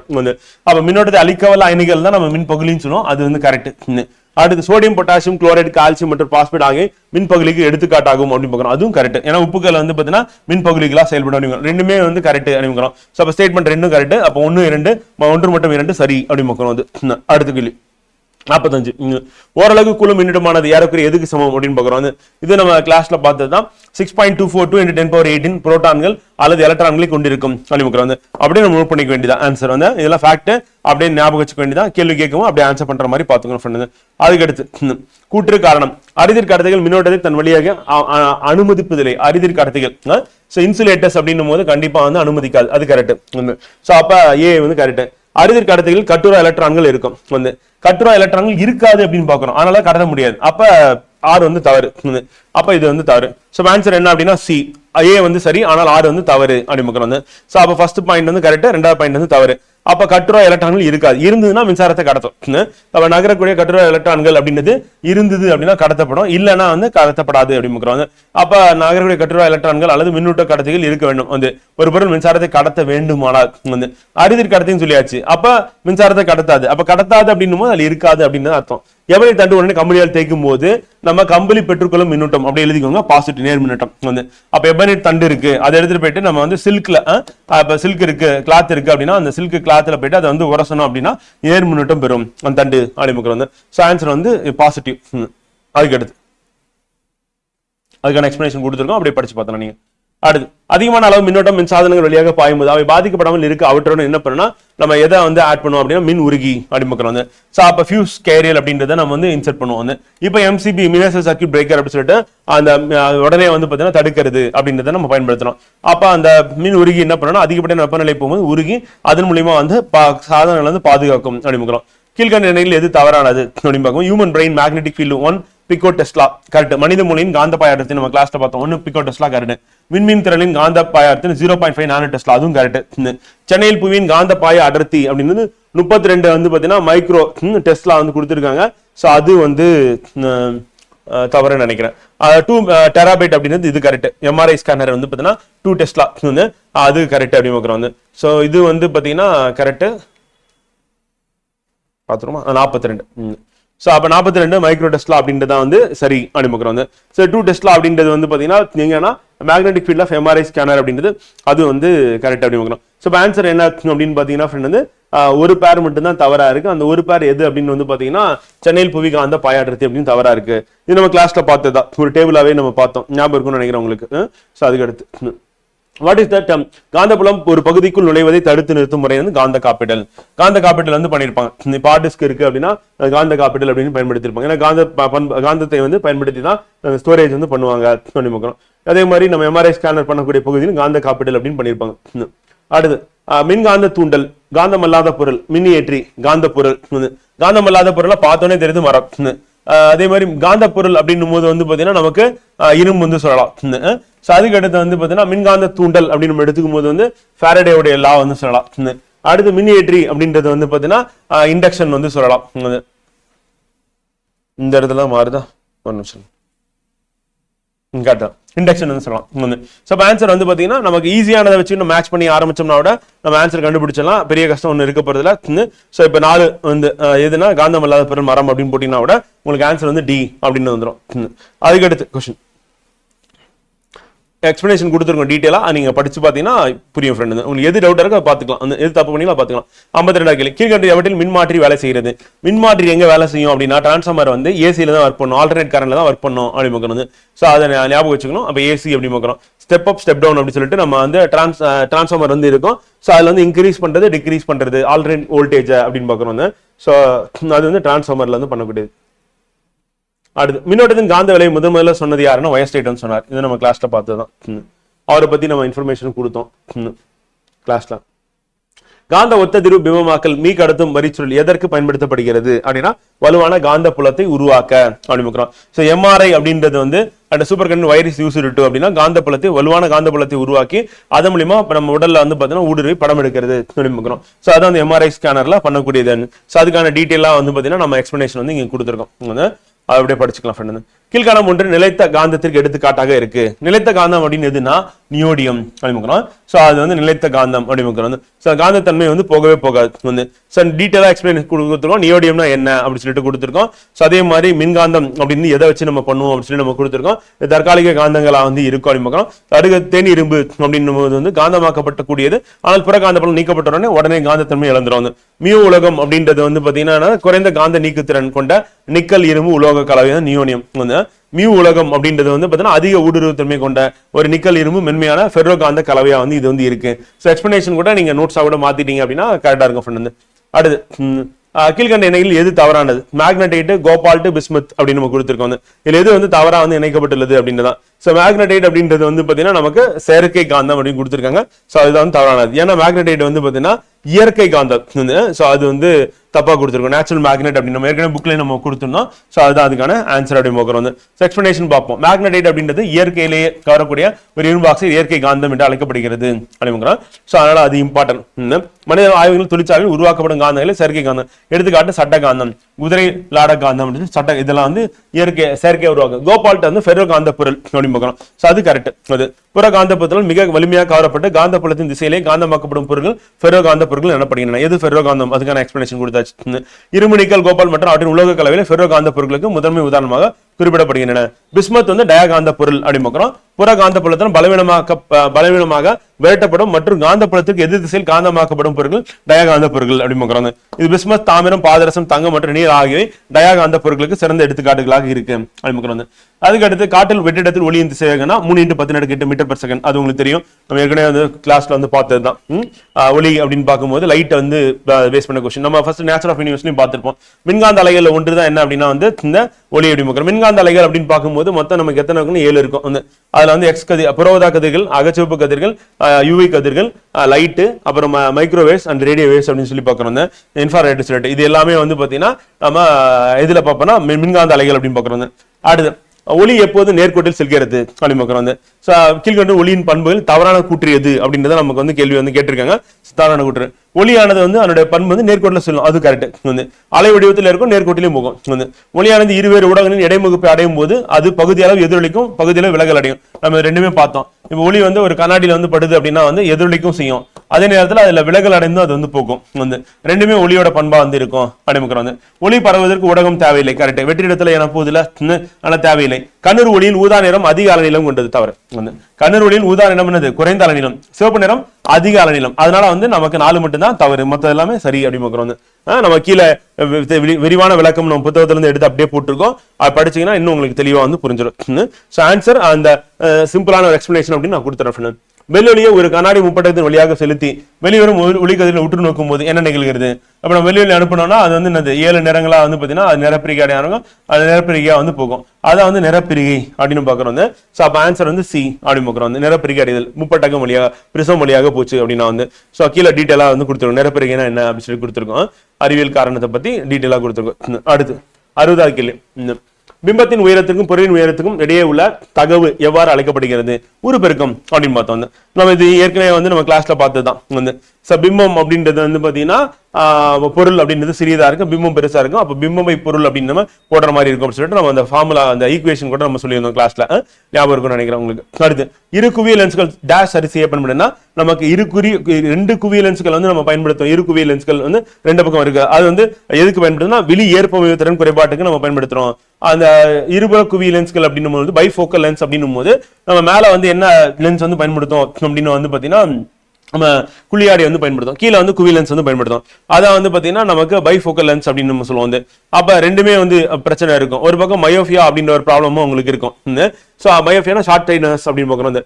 ஐஃபர் மெட்ரோபியா அப்படின்னு சொல்லி அதுவும் இருக்கும். அப்ப 2 விதமான பாதிப்பு உங்களுக்கு இருக்கு அப்படின்னும் போது சோ அந்த இருபுற குவி லென்ஸ் அப்படின்றது நம்ம பயன்படுத்துவோம் அப்படின்னு முதுமை காரணமாக இது ஏற்படக்கூடியது. அது வந்து இரு குவிய லென்ஸ்கள் அப்படின்னு சொல்லுவோம், பைஃபோக்கல் லென்சஸ் அப்படின்னு சொல்லி சொல்லுவோம். அப்ப 2 வகையான உங்களுக்கு பாதிப்பு இருக்கு அப்படின்னு. கிட்ட பார்வைனா மயோபியா, அதை நோட் பண்ணிக்கோங்க. தூர பார்வை அப்படின்னா ஐஃபர் மெட்ரோபியா அப்படின்னு பார்க்கிறோம். இது 2 பாதிப்பு இருக்கு அப்படின்னாலும் அவங்களுக்கு நம்ம இதை வந்து கொடுப்போம் அப்படின்னு பார்க்கிறோம். சோ அப்ப பைஃபோக்கல் லென்ஸ் அப்படின்னு பார்க்கும்போது இந்த கண்ணாடி எப்படி இருக்கும் அப்படின்னா வந்து சோ மேல வந்து என்ன இருக்குன்னா குழி லென்ஸ் இருக்கும், கீழே வந்து என்ன லென்ஸ் இருக்கணும், குவி லென்ஸ் இருக்கும். இது கூட நம்ம கேட்கறதுக்கான வாய்ப்பு இருக்கு, அது நம்ம கொடுத்துருப்போம். மற்ற குறைபாடுகள் தீர்வுகள் அப்படின்னு பார்க்கும்போது கிட்ட பார்வைக்கு குழி லென்ஸ், கிட்ட குழி தோண்டி, தூர பார்வை எட்ட குவி தோண்டு குவி அப்படி. இப்ப கிட்ட குழி தோண்டி எட்ட குவி அப்படின்னு பார்த்தோம். ஆஸ்டிக்மேட்டிசம் அப்படின்னும் போது பார்வை சிதறல் குறைபாடுக்கு உருளை வடிவ லென்ஸ் வந்து பயன்படுத்தும் அப்படின்னு நம்ம கிளாஸ்ல பார்த்ததுதான். வந்து பொருளின் அளவிற்கு சமமான தலைகீழான மெய்பிம்பம் கிடைக்க பொருள் வைக்கப்பட வேண்டிய தொலைவு என்ன? சமமான தலைகீழான மெய்பிம்பம் கிடைக்க பொருள் எவ்வளவு தொலைவில் வைக்கணும் அப்படின்னு பார்க்கிறோம். 2f அப்படின்னு பார்க்கிறோம். ஃபோக்கல் லென்த் வந்து சமமா கிடைக்கணும் அப்படின்னா அப்படியே அந்த ஆன்சர் ஒன்று பண்ணிக்க வேண்டியதான் ஃப்ரெண்ட். ஸோ பொருளில் வைக்கப்பட வேண்டிய சமமான தூரம் அப்படின்னு 2f அப்படின்னு பார்க்கிறோம். குவிய தொலைவு வந்து அடுத்து கீழே கொடுக்கப்பட்டுள்ள பொருளை அவற்றின் ஒளிவிலகலின் அடிப்படையில் ஏறு வரிசையில் வரிசைப்படுத்துக. ஏறு வரிசையில இப்ப இருக்கிறதுலே வந்து எதுக்கு அதிகம்னா நம்ம கொடுத்துருக்கல பாருங்க, கண்ணாடி, வைரம், தண்ணீர், காற்று. வைரத்துக்கு தான் அதிகம் வந்து. அப்ப வைரம் அப்படின்றது வந்து பாத்தீங்கன்னா இருக்கிறதுலே அதிகம். சோ அதுக்கு அடுத்து அதை விட கம்மியா இருக்கிறது எதுனா கண்ணாடி, அதை விட கம்மியா இருக்கிறது எது அப்படின்னா வந்து தண்ணி, அதை விட கம்மியா இருக்கிறது காற்று. ஏறு வரிசைன்னு சொல்லும்போது ஃபர்ஸ்ட் காற்று, தண்ணீர், அதுக்கப்புறம் கண்ணாடி, அதுக்கப்புறம் வைரம் சொல்லிட்டு அந்த ஆர்டர்ல போற மாதிரி இருக்கும். அப்ப 4 3 1 2 அப்படின்னு போறோம் வந்து. ஸோ அதுதான் வந்து ஆன்சர். இப்போ பாத்தீங்கன்னா தெரியும் வைரம் அதிகம் 2.41, கிளாஸ் வந்து கண்ணாடி 1.5, வாட்டர் வந்து நீர் வந்து 1.3, காற்று வந்து பாத்தீங்கன்னா 1. அப்ப ஏறு வரிசை அப்படின்னு நாம காற்று, தண்ணீர், கண்ணாடி, வைரம் சொல்லிட்டு அந்த ஆர்டர்ல வந்து இருக்கணும் அப்படின்னு. ஸோ அந்த ஆர்டர்ல இருக்கான்னு பாத்துருமா? ஃபர்ஸ்ட் வந்து காற்று, காற்று வந்து ஃபர்ஸ்ட் 4 இருக்கு. அடுத்து தண்ணீர் 3 இருக்கு. அடுத்து 1 கண்ணாடி, அடுத்து 2 வைரம். கரெக்டா தான் இருக்கு, அந்த ஆர்டர் வந்து இருக்கு.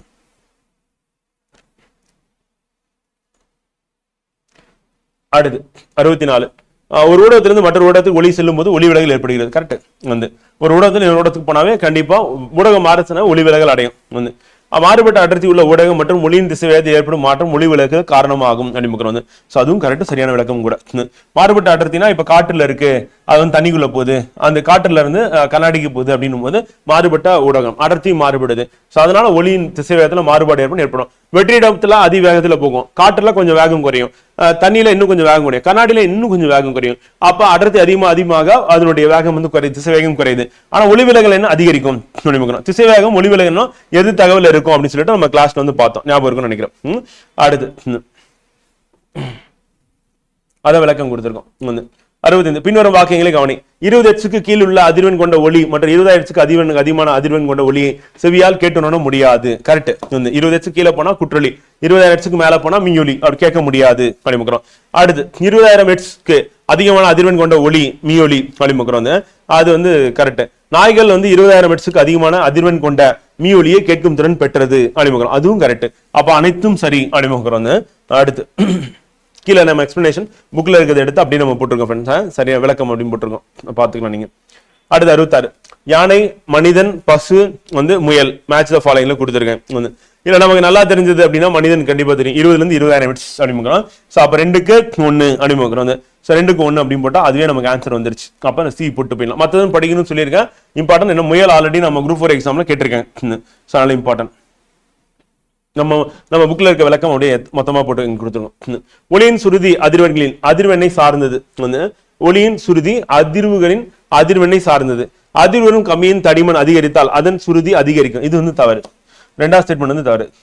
ஏன்னா கம்பியோட தடிமன் அதிகரிச்சிங்கன்னா ஸ்ருதி குறைஞ்சிரும். வந்து தடிமனை குறைச்சிங்கன்னா தான் ஸ்ருதி அதிகமாகும். ஸோ அப்ப 2 வந்து தவறு, 1 வந்து கரெக்ட். ஸ்ருதி எதை பொறுத்து? சவுண்ட் டிபெண்ட்ஸ் அப்படின்னு பார்க்கும்போது பிச் வந்து அதோட ஃப்ரீக்வன்சி ஆஃப் த வைப்ரேஷன் அப்படின்னு பார்க்கணும், அது கரெக்ட். ஸோ ஆன்சர் வந்து ஏ. அடுத்து 68. ஒளியின் உரப்பை 4 மடங்கு அதிகரிக்க அதிர்வுகளின் வீச்சை எவ்வளவு மாற்றப்பட வேண்டும் நீங்க கேட்கணும். வந்து அது 4 மடங்கு ஒளியின் உரப்பு அதிகரிக்குன்னா வீச்சு வந்து எத்தனை மடங்குனா 2 மடங்கு இருந்தா போதும் வந்து. ஸோ அதுக்கான இது வந்து பாத்தீங்கன்னா ஃபார்முலா என்னன்னா L directly proportional to A square அப்படிமுக்கிற வந்து. அப்ப ஆம்பிளிடியூட் வீச்சு அப்படின்றது வந்து எப்படி இருக்கணும் அப்படின்னா வந்து அந்த உரப்புக்கு எப்படி இருக்குன்னா வீச்சு வந்து ஸ்கொயர் பண்ணணும் அப்படின்னா வந்து 4 மடங்கு அதிகரிக்குன்னா இது 2 மடங்கு இருந்தா போதும். அப்ப 2 வந்து நம்ம 2 ஸ்கொயரா வந்து மாத்தணும். 2 directly proportional இருக்கு அப்படிமுக்கிறோம். அப்ப அது 4னா இது வந்து 2 அப்படிமுக்கிறோம். சோ அதுதான் அதனுடைய ஆன்சரா இருக்கு. இதயத்தின் படங்களை உருவாக்க எக்கோ கார்டியோகிராஃபி அப்படின்றது வந்து மியோலி தான் பயன்படுத்துறாங்க. அங்க வந்து காமாரே பயன்படுத்தவே மாட்டாங்க, ஏன்னா டேஞ்சரானது. எக்ஸ்ரேஸ் அப்படின்றது எலும்பு முறிவுக்கு தான் பயன்படுத்துவாங்க. வந்து இன்ஃப்ராரெட் அப்படின்றது அகச்சிவப்பு அலைகள் அப்படின்றது வந்து பாத்தீங்கன்னா நம்ம டிவி ரிமோட்ல யூஸ் பண்றது அப்படின்னு வச்சுக்கலாம். சோ இந்த ஆன்சர் வந்து சி வந்து அதை பத்தி நம்ம டீடைலா கொடுத்துருக்கோம், எங்க எதை பயன்படுத்துவோம் அப்படின்னு கொடுத்துருக்கோம். அது நீங்க அப்படியே படிச்சுக்கிட்டீங்கன்னா கரெக்டா இருக்கும். இந்த அதுக்கு அடுத்து நெக்ஸ்ட் எக்ஸ் கதிரில் காமா கதிர் அகச்சிவப்பு கதிர் பத்தி கொடுத்துருக்கோம். அடுத்து பின்னொரு நோட்டில் வெப்பத்திறன் சார்ந்துள்ளது எது அப்படின்னு கேட்டிருக்கேன். வந்து வெப்பம் எதை சார்ந்தது அப்படின்னா உடல் நிறை, வெப்பநிலை மாற்றம், பொருளின் தன்மை அப்படின்னு பார்க்குறோம் வந்து. ஸோ அப்போ ஹீட் வந்து வெப்பத்தின் திறன் வந்து எதை பொறுத்து இருக்கு அப்படின்னு கேட்டிருக்காங்க. ஸோ திறன் அப்படின்னும் போது நிறை, வெப்பநிலை மாற்றம், பொருளின் தன்மை இது எல்லாத்தையும் பொறுத்து தான் அப்படின்னா கரெக்டாக அப்படிங்கிறோம். ஏன்னா மாஸ் அப்படின்றது அது அதை பொறுத்து இருக்கும். அப்புறம் சேஞ்ச் இன் டெம்பரேச்சர் வந்து, அப்புறம் நேச்சர் ஆஃப் த சப்ஸ்டன்ஸ் அப்படின்னு பார்க்குறோம் வந்து. அப்போ என்ன வகையான தன்மை அப்படின்னு சொல்லிட்டு அதை பொறுத்து இருக்கும் அப்படின்னு பார்க்குறோம். ஸோ எல்லாமே இதில் வந்துடும் அப்படின்னு பார்க்குறோம். இப்போ நீர் அப்படின்னு எடுக்கும் பொழுது நம்ம இதை எக்ஸாம்பிளாக சொல்லலாம். பாதரசமும் நம்ம எக்ஸாம்பிளாக வந்து பார்த்தோம். பின்னொரு கூற்றில் எது தவறானது? வெப்பம் எப்போதும் வெப்பநிலை அதிகமாக உள்ள பொருளிலிருந்து வெப்பநிலை குறைவாக உள்ள பொருளுக்கு பரவும் அப்படிமுக்கிற வந்து.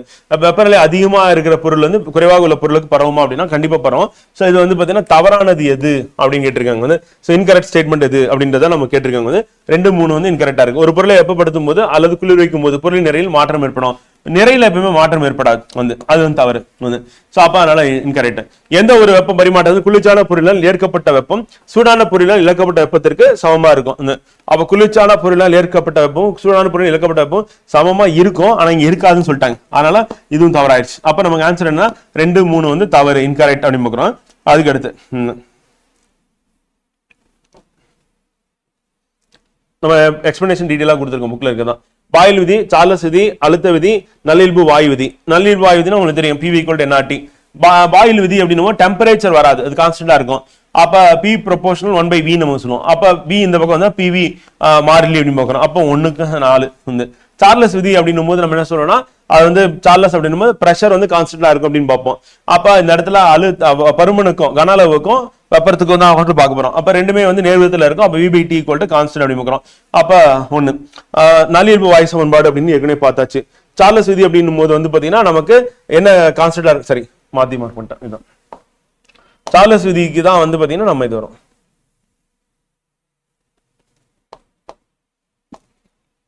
சார்லஸ் விதி வந்து என்ன கான்ஸ்டன்டா இருக்கும், பிரஷர் கான்ஸ்டன்டா இருக்கும். அப்ப V/T = மாறிலி அனுப்பிக்கிறோம். லா ஆஃப் பிரஷர் அப்படின்னும் போது அழுத்த விதின்னு கேட்டானா வால்யூம் வந்து கான்ஸ்டன்டா வச்சுப்போம். அப்ப P வந்து நேர்விதத்துல இருக்கும், இதுக்குன்னா டெம்பரேச்சர் Tக்கு.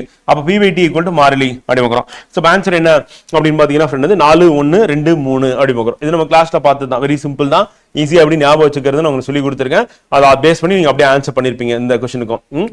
அடுத்த கொஸ்டின் வந்து எந்த ஒரு மாறா வெப்பநிலையில் திடப்பொருள் ஒன்று திரவமாக மாறுகின்றதோ வெப்பநிலை அப்பொருளின் உருகுநிலை எனப்படும் அப்படின்னு. திடம் வந்து திரவமா மாறுறது, அது உருகுநிலை. இது வந்து கரெக்ட். ஃபர்ஸ்ட் ஸ்டேட் பண்ணாலும் கரெக்ட். என்ன கேட்டிருக்காங்கன்னா சரியானது எதுன்னு கேட்டிருக்கேன். ரெண்டாவது மெழுகின் உருகுநிலை வந்து 67 டிகிரி செல்சியஸ் போட்டிருக்காங்க. இது வந்து தவறு வந்து. ஏன்னா மெழுகின் உருகுநிலை அப்படின்றது நம்ம புத்தகத்திலையும் கொடுத்துருக்கோம், நம்ம ஸ்கூல் டெக்ஸ்ட் புக்லயும் இருக்கு வந்து. Candle of wax is 57 degree Celsius அப்படின்னு நம்ம கொடுத்துருந்தோம். சில நேரங்கள்ல வந்து அதிகபட்சம் 60 டிகிரி செல்சியஸ் போகும். 67 தவறு. திரவ நிலையில் உள்ள மெழுகு திரநிலைக்கு மாறும்போது அதன் கன அளவு அதிகமாகும் அப்படின்னு கொடுத்துருக்கோம். அப்ப திரவ நிலையில் உள்ள மெழுகு வந்து திரநிலைக்கு வந்து மாறுது, அப்ப கன அளவு அதிகமான குறையும் வந்து, அது வந்து தவறு வந்து. தண்ணி மட்டும்தான் மாறும். அப்ப வந்து ஆன்சர் வந்து பாத்தீங்கன்னா 1.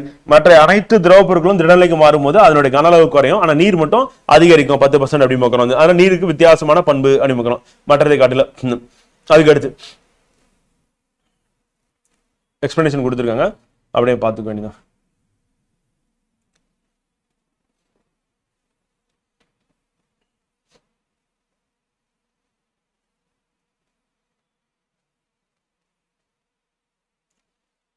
ஒரு பொருளின் குளிர்வு விகிதம் டேஷ் ஆக உள்ளது அப்படின்னா வந்து, இப்ப குளிர்வு விகிதம் சராசரி மிகுதி வெப்பநிலையாக உள்ளது அப்படிங்கிறோம். அப்ப the rate of cooling of body is proportional to சராசரி மிகுதி வெப்பநிலை வந்து, மிகுதி வெப்பநிலை எவ்வளவு இருக்கு அப்படின்றத பொறுத்து தான் இருக்கு அப்படிங்கிறோம். அதை பொறுத்து தான் என்னோட குளிர்வு விகிதம் அப்படின்றத நம்ம சொல்ல முடியும் அப்படிங்கிறோம். சோ இப்போ ஆன்சர் என்னன்னா டைரக்ட் ஆன்சர் தான், நியூட்டனின் குளிர்வு விதி அப்படின்னு கொடுத்துருக்கோம். அது நீங்க அப்படியே படிச்சுட்டா கூட உங்களுக்கு புரிஞ்சிடும் ஃப்ரெண்ட், சிம்பிள் தான். அடுத்து வெப்பநிலை மாறாமல் உள்ள போது குறிப்பிட்ட வாயுவின் அழுத்தம் அதன் கன அளவிற்கு எதிர்த்தகவில் அமையும் என்று பின்வரும் எந்த விதி கூறுகிறது அப்படிங்கிறோம். வெப்பநிலை மாறல அப்படின்னாவே அது பாயில் விதி வந்து. அதுக்கு அடுத்து P வந்து பாத்தீங்கன்னா எதுக்கு எதிர்த்தாலும் அதனுடைய கன அளவு அப்படின்னு பார்க்கணும். அப்ப பாயில் விதி அப்படின்னு ஆன்சர் வந்து 75க்கு 76 கரண்ட் அஃபேர்ஸ் வந்து. இப்ப அக்னி 3 அப்படின்றது வந்து பாத்தீங்கன்னா நம்ம திடப்பொருள் அக்னி 3 இன்சாட் 3D செர்வாக் அப்படின்னு பார்க்கணும். அப்புறம் காலத்தியா அப்படின்றது கொடுத்துருக்கேன் வந்து. சோ அக்னி 3 அப்படின்னு பார்க்கும்போது இது இப்ப ரீசெண்டா நம்ம ஏவனது வந்து திடப்பொருள் ஏவுகணையா இருக்கு வந்து. அது மாதிரி இன்சாட் 3DS வானிலை ஆய்வு செயற்கைக்கோளா வந்திருக்கு. காலத்தியா அப்படின்றது வந்து பாத்தீங்கன்னா கர்ப்பப்பை வாயு புற்றுநோய் தடுப்பூசி வந்து செர்வாவாக் அப்படின்றது வந்து கர்ப்பப்பை வாயு புற்றுநோய் தடுப்பூசி. காலத்தியா அப்படின்றது வந்து புதிய நண்டி இனமா வந்து கண்டுபிடிச்சிருக்காங்க அப்படிங்கிறோம். இதெல்லாம் நம்ம கரண்ட் அஃபேர்ஸ்ல வந்து அப்படியே நம்ம படிச்சுக்க வேண்டியதான் ஃப்ரெண்ட். A க்கு 2, B க்கு 1, C க்கு 4, D க்கு 3 அப்படிங்கிறோம். சோ எக்ஸ்பிளனேஷன் அப்படின்னு கொடுத்துருக்கோம், அதை நீங்க பாத்துருங்க. அடுத்து அரசாங்கம் நுகர்வோர் விலை குறியீட்டுக்கான CPI அடிப்படை ஆண்டு 2012 இருந்து எந்த ஆண்டுக்கு மாத்தினாங்கன்னா 2024 மாத்திருக்காங்க அப்படிங்கிறோம். இது எந்த மினிஸ்ட்ரி கீழ வரும்னா மினிஸ்ட்ரி ஆஃப் ஸ்டாட்டிஸ்டிக்ஸ் கீழ வரும். புள்ளியியல் மற்றும் திட்ட அமைச்சகத்துக்கு கீழே இது வரும் அப்படின்னு சொல்லிட்டு அந்த அமைப்பு தான் இதை வெளியிடுறாங்கன்னு பாக்குறோம். சோ அதுவும் நமக்கு இம்பார்ட்டன்ட் CPI வந்து. அதுக்கடுத்து இந்திய அணுக்கரு ஆற்றல் திட்டத்தின் படி 3 ஸ்டேஜ் 3 வந்து எதிர்கால எரிபொருளாக பயன்படுத்த திட்டமிட்டப்பட்டுள்ள கனிமம் எது அப்படின்னா வந்து தோரியம் அப்படிங்கிறோம். சோ அது நமக்கு இம்பார்ட்டன்ட் வந்து. இந்தியாவின் 3 கட்ட அணுசக்தி திட்டத்துல 3வது நிலையில இது வந்து இருக்கு. இது இந்திய கடற்கரை மணலில் இருந்து மிகுதியாக கிடைக்கும். அது மோனோசைட் சாண்ட் அப்படின்னு நம்ம சொல்லுவோம். சோ அதுல இருந்து கிடைக்கும் அப்படின்றது இம்பார்ட்டன்ட். அதுக்கடுத்து 79 வந்து மத்திய அரசு கட்டாயமாக்கியுள்ள E20 பெட்ரோல் குறித்த பின்வரும் கூற்றுகள் எது எவை சரியானது அப்படின்னு. ஸோ E20 பெட்ரோல் பத்தி கேட்டிருக்காங்க வந்து பார்த்தீங்கன்னா, ஸோ அதில் E20 பெட்ரோல் என்பது 20% எத்தனால் கலந்த பெட்ரோல் அப்படிங்கிற கரெக்ட். இது 95 ஆக்டேன் தரத்தில் அனைத்து பெட்ரோல் நிலையங்களும் விற்பனை செய்வது கட்டாயமாக்கப்பட்டுள்ளது அப்படிங்கிறோம். ரெண்டுமே சரி அப்படிங்கிறோம். ஸோ ஆன்சர் வந்து இப்போ ரீசெண்டா சென்ட்ரல் கவர்மெண்ட் வந்து பார்த்தீங்கன்னா ஏப்ரல் 1 முதல் 2026 முதல் இது வந்து கட்டாயமாக்கியிருக்காங்க அப்படிங்கிறோம். அடுத்து 80 கேள்வி. பின்வரும் கூட்டுகளை ஆராய்க. ஆலிவ் ரிட்லி வகை கடல் ஆமைகள் ஒவ்வொரு ஆண்டு டிசம்பர் முதல் ஏப்ரல் மாதம் வரை தமிழக கடற்கரை பகுதியில் முட்டையிடுவது வழக்கமாக கொண்டுள்ளன அப்படிங்கிறோம். கரெக்ட். ஆமைகளின் இடப்பெயர்ச்சி நடமாட்டங்களை கண்காணிக்க செயற்கைக்கோள் டிராக்கர் வந்து பார்த்தீங்கன்னா பொருத்தும் திட்டத்தை இந்திய வனவிலங்கு நிறுவனத்திடம் இணைந்து தமிழக அரசு செயல்பட்டு வருகிறது அப்படிங்கிறோம். ஸோ அதுவும் கரெக்ட். ரெண்டுமே சரி அப்படிங்கிறோம். அதுக்கு அதை பத்தின எக்ஸ்பிளனேஷன் நம்ம கொடுத்துருக்கோம். அதுக்கடுத்து சென்னை முதல் கன்னியாகுமரி வரை செஞ்சுட்டு இருக்காங்க. 2021 கிளாஸ்கோவில் நடைபெற்ற கான்ஃபரன்ஸ் ஆஃப் பார்ட்டிஸ் வந்து பார்த்தீங்கன்னா 26 மாநாட்டில் அறிவிக்கப்பட்ட இந்தியாவின் நிகர பூஜ்ஜிய இலக்கு ஆண்டு எப்பன்னா 2070 நம்ம 0 எமிஷன் வந்து இருக்கும். ஆனா அது அப்சர்ப்ஷன் அப்படின்னு பாக்குறோம். ஸோ அதை நம்ம அறிவிச்சிருக்கோம். 2030 டார்கெட் என்ன அப்படின்னு பாத்தீங்கன்னா நம்மளுடைய எலக்ட்ரிசிட்டி ஜெனரேஷன் அப்படின்னு பார்க்கும்போது 50% வந்து பாத்தீங்கன்னா நான் ஃபாசில் சோர்சஸ் வந்து சோலார் விண்டு மில் அதுல இருந்து வரும். 2070 நம்ம 0 வந்து உமிழ் வந்து இருக்கும் அப்படின்னு நம்ம சொல்லியிருக்கோம். வந்து அது நமக்கு இம்பார்ட்டன். வந்து அடுத்து மேட்ச் த ஃபாலோயிங் சரியாக பொறுத்துக்க. வந்து மோனோசைட் மினரல்ஸ் வந்து பாத்தீங்கன்னா கனிம இருப்பு வந்து. அப்புறம் ரெண்டாவது வந்து பாத்தீங்கன்னா நாட்டின் முதல் கடற்பசு பாதுகாப்பு மையம், அரிய வகை கனிம வழித்தடம் வந்து. அப்புறம் டார்க் ஸ்கை பூங்கா வந்து இதை வந்து மேட்ச் பண்ண சொல்லியிருக்காங்க வந்து. ஸோ இப்போ டார்க் ஸ்கை பூங்கா அப்படின்றது எங்க இருக்கு அப்படின்னு வந்து பாத்தீங்கன்னா நமக்கு ஆன்சர் வந்து நாமக்கல் மாவட்டம் கொல்லிமலையில இருக்கு அப்படின்னு. ஸோ அப்ப இது வந்து 4. இல்லைன்னா மோனோசைட் கனிம இருப்பு அப்படின்றது எங்க இருக்குன்னா 8 கோஸ்டல் ஸ்டேட்ஸ் இன்க்ளூடிங் தமிழ்நாடு கேரளான்னு சொல்லிட்டு ஒண்ணுக்கு வந்து ஏக்கு வந்து 2. இந்தியா ஃபர்ஸ்ட் வந்து டுகாங் கன்சர்வ் சென்டர் அப்படின்னு பார்க்கணும். கடற்பசு நாட்டின் முதல் கடற்பசு பாதுகாப்பு மையம் எங்க அமைந்துள்ளது அப்படின்றத வந்து. கடற்பசு பாதுகாப்பு மையம் அமைந்துள்ளது வந்து பாத்தீங்கன்னா அமைந்துள்ள இடம்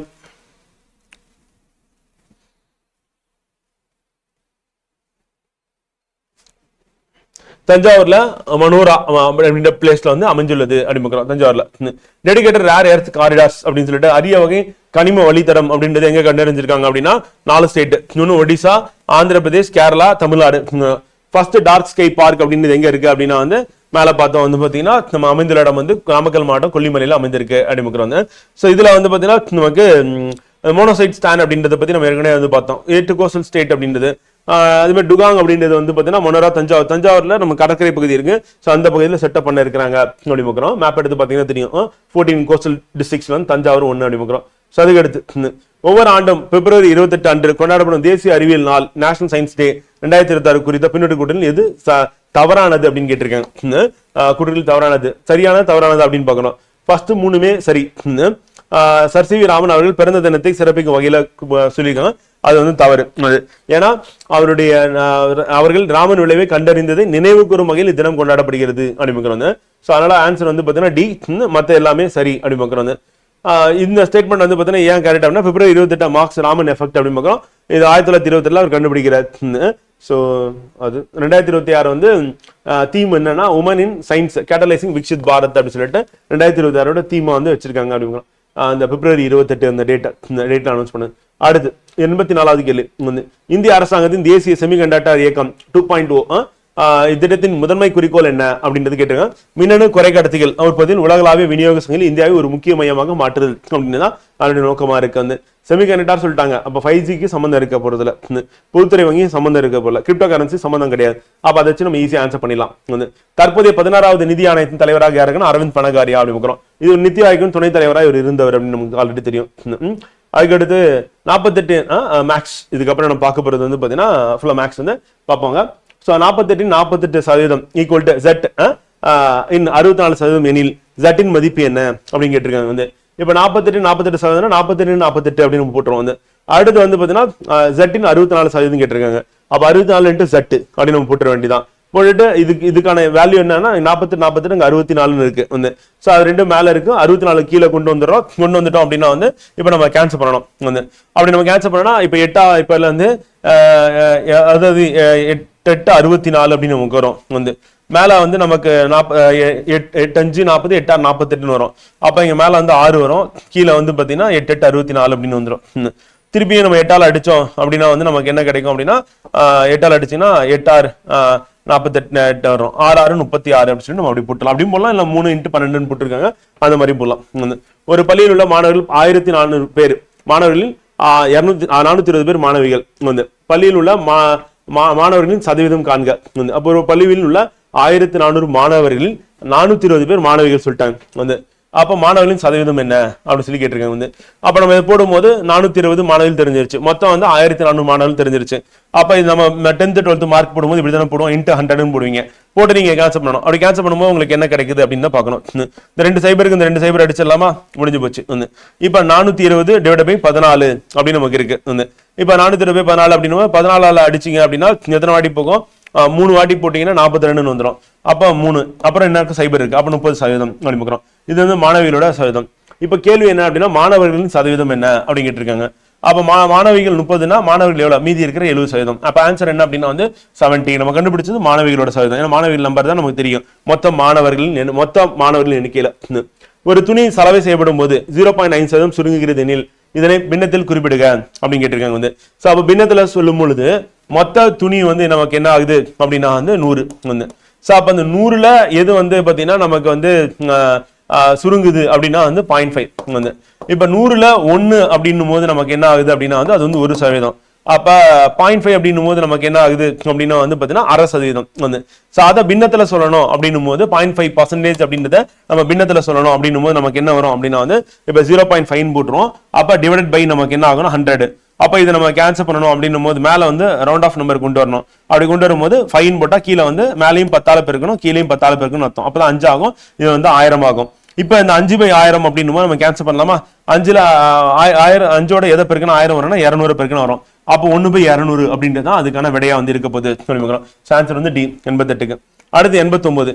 பிஎன் வருமானம் கியூவை காட்டிலும் 25% அதிகம் எனில் கியூவின் வருமானம் பிஐ காட்டிலும் எத்தனை சதவீதம் குறைவு அப்படின்றத வந்து கேள்வி வந்து கேட்டிருக்காங்க வந்து. சோ அப்ப பிஎன் வருமானம் கியூவை காட்டிலும் 25% அதிகம் வந்து. சோ அப்ப நம்ம என்ன பண்ணிடலாம் அப்படின்னா நமக்கு எக்ஸாக்டா எவ்வளவுன்னு தெரியாது, நம்ம பர்சன்டேஜ் அப்படின்னு இன்க்ரீஸ் ஆகிறதுக்கு formula R divide by 100 + R into 100% அப்படின்னு பார்க்குறோம் அந்த ரெக்வயர்டு பர்சன்டேஜ். அப்ப 25% அதிகம் சொல்லியாச்சு. அப்ப மேலே 25 அப்படின்னு பர்சன்டேஜ் அப்படின்னு 25% 25 மேல போட்டாச்சு. அப்ப 100 + 25 அப்படின்னு போட்டுற வேண்டியதான் R அப்படின்றது. அதுக்கு அடுத்து வந்து கியூவின் வருமானம் பிஏ காட்டிலும் எத்தனை சதவீதம் குறைவு அப்படின்னு கேட்டிருக்கேன். இப்ப நம்ம என்ன பண்ண போறோம், இன்ட்டு 100 போடும்போது நம்ம கிடைக்கிறது 25/125 இன்ட்டு 100 ஈக்குவல் டு 20% அப்படின்னு. சோ அப்ப எவ்வளவு சதவீதம் கம்மியா இருக்குன்னு 20% கம்மியா இருக்கு அப்படின்னு. இப்ப இது வேற மாதிரி எப்படி போடலாம் அப்படின்னா இங்க இருக்கிற ஃபார்முலா யூஸ் பண்ணாம போட்டதுன்னா பிஎன் வருமானம் கியூஐ காட்டிலும் 25% அதிகம் எனில் வந்து. இப்ப பியோட வருமானம் 25% அதிகம் அப்படின்னா அப்ப பியோட வருமானம் வந்து பாத்தீங்கன்னா கியூஐ காட்டிலும் 25% அதிகம். அப்ப கியூவோடது வந்து பாத்தீங்கன்னா 100ன்னு போட்டுக்கலாம் வந்து. பியோட வருமானம் எவ்வளவுப்பா அப்படின்னா வந்து 125 அப்படின்னு போட்டுக்கலாம். பியோட வருமானம் கியூஐ காட்டிலும் 25% அதிகம். அப்ப இவனுக்கு 100, இவங்களுக்கு 125 வந்து. அப்ப எத்தனை சதவீதம் கம்மியா இருக்கு அப்படின்றதான் கேள்வி வந்து கேட்கிறேன். பிஐ காட்டிலும் வந்து எத்தனை சதவீதம் குறைவாக இருக்கு அப்படின்னு கேட்டிருக்கேன் வந்து. அப்ப எத்தனை சதவீதம் குறையா இருக்கு அப்படின்னும் போது வந்து பாத்தீங்கன்னா இவங்களுக்கு 25 அப்படின்னு போட்டாச்சு. 125 யாருன்னா பி. பியின் வருமானம் கியூஐ காட்டிலும் 25% அதிகம் வந்து. அப்ப பி வந்து 125, கியூ வந்து 100. அப்ப அது பொருத்தமாயிருச்சு. கியூவின் வருமானம் வந்து பிஐ காட்டிலும் எத்தனை சதவீதம் குறைவு அப்படின்னு கேட்கறாங்க. அப்ப எத்தனை சதவீதம் கம்மியா இருக்கு அப்படின்னு தான் கேள்வி வந்து கேட்கறாங்க. அப்ப பியோட வருமானத்துல கியூ எவ்வளவு அப்படின்னு பாத்தீங்கன்னா அப்ப 125 அதுல கியூ வந்து எவ்வளவு அப்படின்னு நம்ம கேள்வி கேட்கறாங்க. அப்படி கேட்கும்போது நம்ம என்ன பண்ணலாம் வந்து இப்ப 100 அப்படின்னு நம்ம மேல போட்டுக்கிட்டோம் அப்படின்னா 125ல 100 இன்ட்டு வந்து 100 அப்படின்னு போட்டுக்கலாம். அப்படி போடும்போது நம்ம கேன்சல் பண்ற மாதிரி இருக்கும். கேன்சல் பண்ணா இங்க 5 வாட்டி போகும், இங்க 4 வாட்டி போகும் வந்து. இந்த 5 எடுத்துட்டு போயிட்டு 100ஆல் அடிச்சீங்கன்னா 20 வாட்டி போகும் வந்து. அப்ப 20 × 4 போட்டீங்கன்னா 80% வந்து. அப்ப எவ்வளவு சதவீதம் வருமானம் வாங்குறாங்க பி வந்து கியூவை கம்பேர் பண்ணோம்னா 80% வருமானம் வந்து இருக்கு. அப்ப ரிமைனிங் 20% வந்து கம்மியா இருக்கு அப்படின்னு நம்ம சொல்லலாம். இல்ல பார்த்தோன்னே சொல்லணும் அப்படின்னா வந்து பி வந்து 125, கியூ வந்து 100 வந்து. அப்ப 125ல 100 எவ்வளவுனா 80%. அப்ப 20% கம்மியா இருக்கு அப்படின்னு நம்ம போலாம். ஆன்சர் வந்து ஏ வந்து. ஒன்னு ஃபார்முலா படியும் போலாம், ஆர் இந்த மாதிரி ஷார்ட்கட் மெத்தடும் நீங்களே அசம்ஷன்லயும் போலாம் வந்து. வேணா ஒரு எண்ணின் 60% இருந்து 60 கழித்தால் 60 கிடைக்கும் அந்த எண் என்ன அப்படின்னு கேட்டிருக்கேன் வந்து. அப்ப 60% இருந்து 60 கழிக்கணும், ஒரு எண் இருக்கு 60 தான் கிடைக்கும் அப்படின்னு சொல்லிட்டாங்க. அப்ப அந்த எண் என்ன அப்படின்னு. அப்ப 60 கழிச்சதுக்கு அப்புறம் அப்படின்னும் போது நமக்கு அந்த 60% 60 கழிச்சுன்னா நமக்கு 60 கிடைக்குது அப்படின்றாங்க. சோ அதை நம்ம அப்படியே இந்த மெத்தட்ல கூட போயிடலாம், எக்ஸ் அப்படின்ற மெத்தட்ல கூட போயிடலாம். இப்ப 60% ஆஃப் எக்ஸ் வந்து நமக்கு அதுல 60 வந்து கழிக்கணும் வந்து. அப்ப 60% ஒரு எண் இருக்கு எக்ஸ் தெரியாது, அந்த எண்ணில் 60% எவ்வளவுன்னு தெரியாது. அதுல நம்ம 60 கழிச்சா நமக்கு 60 வரும்னு சொல்லியாச்சு. இப்ப நம்ம 60% அப்படின்னும் போது 60/100 இன்ட்டு எக்ஸ்னு வந்துடும். இப்போ இங்க இருக்கிற 60 அந்த பக்கம் கொண்டு போறீங்க, கொண்டு போனீங்கன்னா 60 + 60 120 வந்துடும். இப்போ அந்த 120 அந்த பக்கம் போட்டாச்சு, இந்த பக்கம் 60/100 இருக்கு எக்ஸ் இப்போ நம்ம இதை சால்வ் பண்ணணும். இப்போ எக்ஸ் இங்கே வச்சுட்டு அந்த பக்கம் இதை கொண்டு போறீங்க, அப்படி கொண்டு போகும்போது உங்களுக்கு என்ன கிடைக்கும்? இப்போ நம்ம இதை அந்த பக்கம் எடுத்தோம்னா தலைகீழ மாறும்போது மேல 100 கீழே 60 வந்துடும். இது ரெண்டுத்தையும் அடிச்சீங்கன்னா 2 வாட்டி போகும், அப்ப 200. அப்ப 200ல பாருங்க 60% எவ்வளவு அப்படின்னா நம்ம 10% எவ்வளவு சொல்லுவோம்? 20. 60% 120. அப்ப அந்த 120ல நம்ம ஒரு 60 கழிக்கணும் கணக்குல சொன்னாங்க, கழிச்சா நமக்கு 60 கிடைக்கும். கிடைச்சிருச்சு, ஆமா கரெக்ட். அப்ப 200 ஆன்சர் அப்படி நம்ம போட்டு போயிடலாம். இல்ல அப்படின்னா நம்ம இங்க இருக்கிறத செக் பண்ணி பார்க்கலாம்.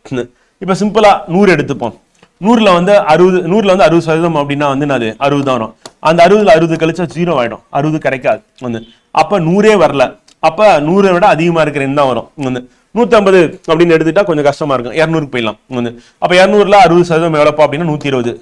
அதுல 60 கழிச்சா உங்களுக்கு 60 வருது, அப்ப இதான் ஆன்சர். இந்த மாதிரி டக்குன்னு கூட நம்ம ஆப்ஷன் வச்சு கூட நம்ம போயிடலாம். 150 60% போடலாம், ஒன்னும் பிரச்சனை இல்லை. 10% 15, அப்ப 60% 90, 90ல 60 போச்சுன்னா மீதி 30, அப்ப வராது. அப்படி கூட நீங்க போட்டு கூட போலாம், இல்ல இருந்தாலும் ஈஸியா இருக்கிறத டக்குன்னு போட்டு பாருங்க, அது ஆன்சர் அப்படியே போட்டு போயிடலாம், டைம் சேவ் ஆகும். அப்ப ஒரு தேர்வில் ஏ என்பவர் பியை விட 25% மதிப்பெண்கள் அதிகம் பெற்றுள்ளார், பி என்பவர் சியை விட 10% குறைவாக பெற்றுள்ளார், சி என்பவர் டியை விட 25% மதிப்பெண்கள் அதிகம் பெற்றுள்ளார், டி என்பவர் மொத்த மதிப்பெண்கள் 500க்கு 320 பெற்றுள்ளார் எனில் ஏ என்பவர் பெற்ற மதிப்பெண்கள் எவ்வளவு அப்படின்னு கேட்டாங்க. அப்ப அப்படியே கொடுத்தது அப்படியே நம்ம போட்டுட்டே வரணும். இப்ப எக்ஸாம்பிள் பாத்தீங்கன்னா ஏக்கு தான் எவ்வளவுன்னு கேட்டிருக்காங்க. அப்ப ஏ ஈக்குவல் டு போட்டாச்சு. இப்ப ஏ என்பவர் பியை விட 25% மதிப்பெண்கள் அதிகமாக பெற்றுள்ளார் அப்படின்னு சொல்லி பார்க்கணும். 25% அதிகமாக பெற்றுள்ளார் அப்படின்னும் போது நமக்கு என்ன ஆகுது அப்படின்னா 125 வந்துடுது பை 100. அடுத்து பி என்பவர் சியை விட 10% குறைவாக பெற்றுள்ளார், அப்ப 90/100 அப்படின்னு போடுறோம், 10% கம்மியா இருக்குன்னா. சி என்பவர் டியை விட 25% மதிப்பெண்கள் அதிகம் பெற்றுள்ளார், அப்ப 125/100 அப்படின்னு போட்டுறோம். டி என்பவர் மொத்த மதிப்பெண்ல அவர் பெற்றது 320 பெற்றுள்ளார், அப்ப மதிப்பெண் தான் கொடுத்துட்டாங்க, பர்சன்டேஜ் கொடுக்கல, அப்ப 320.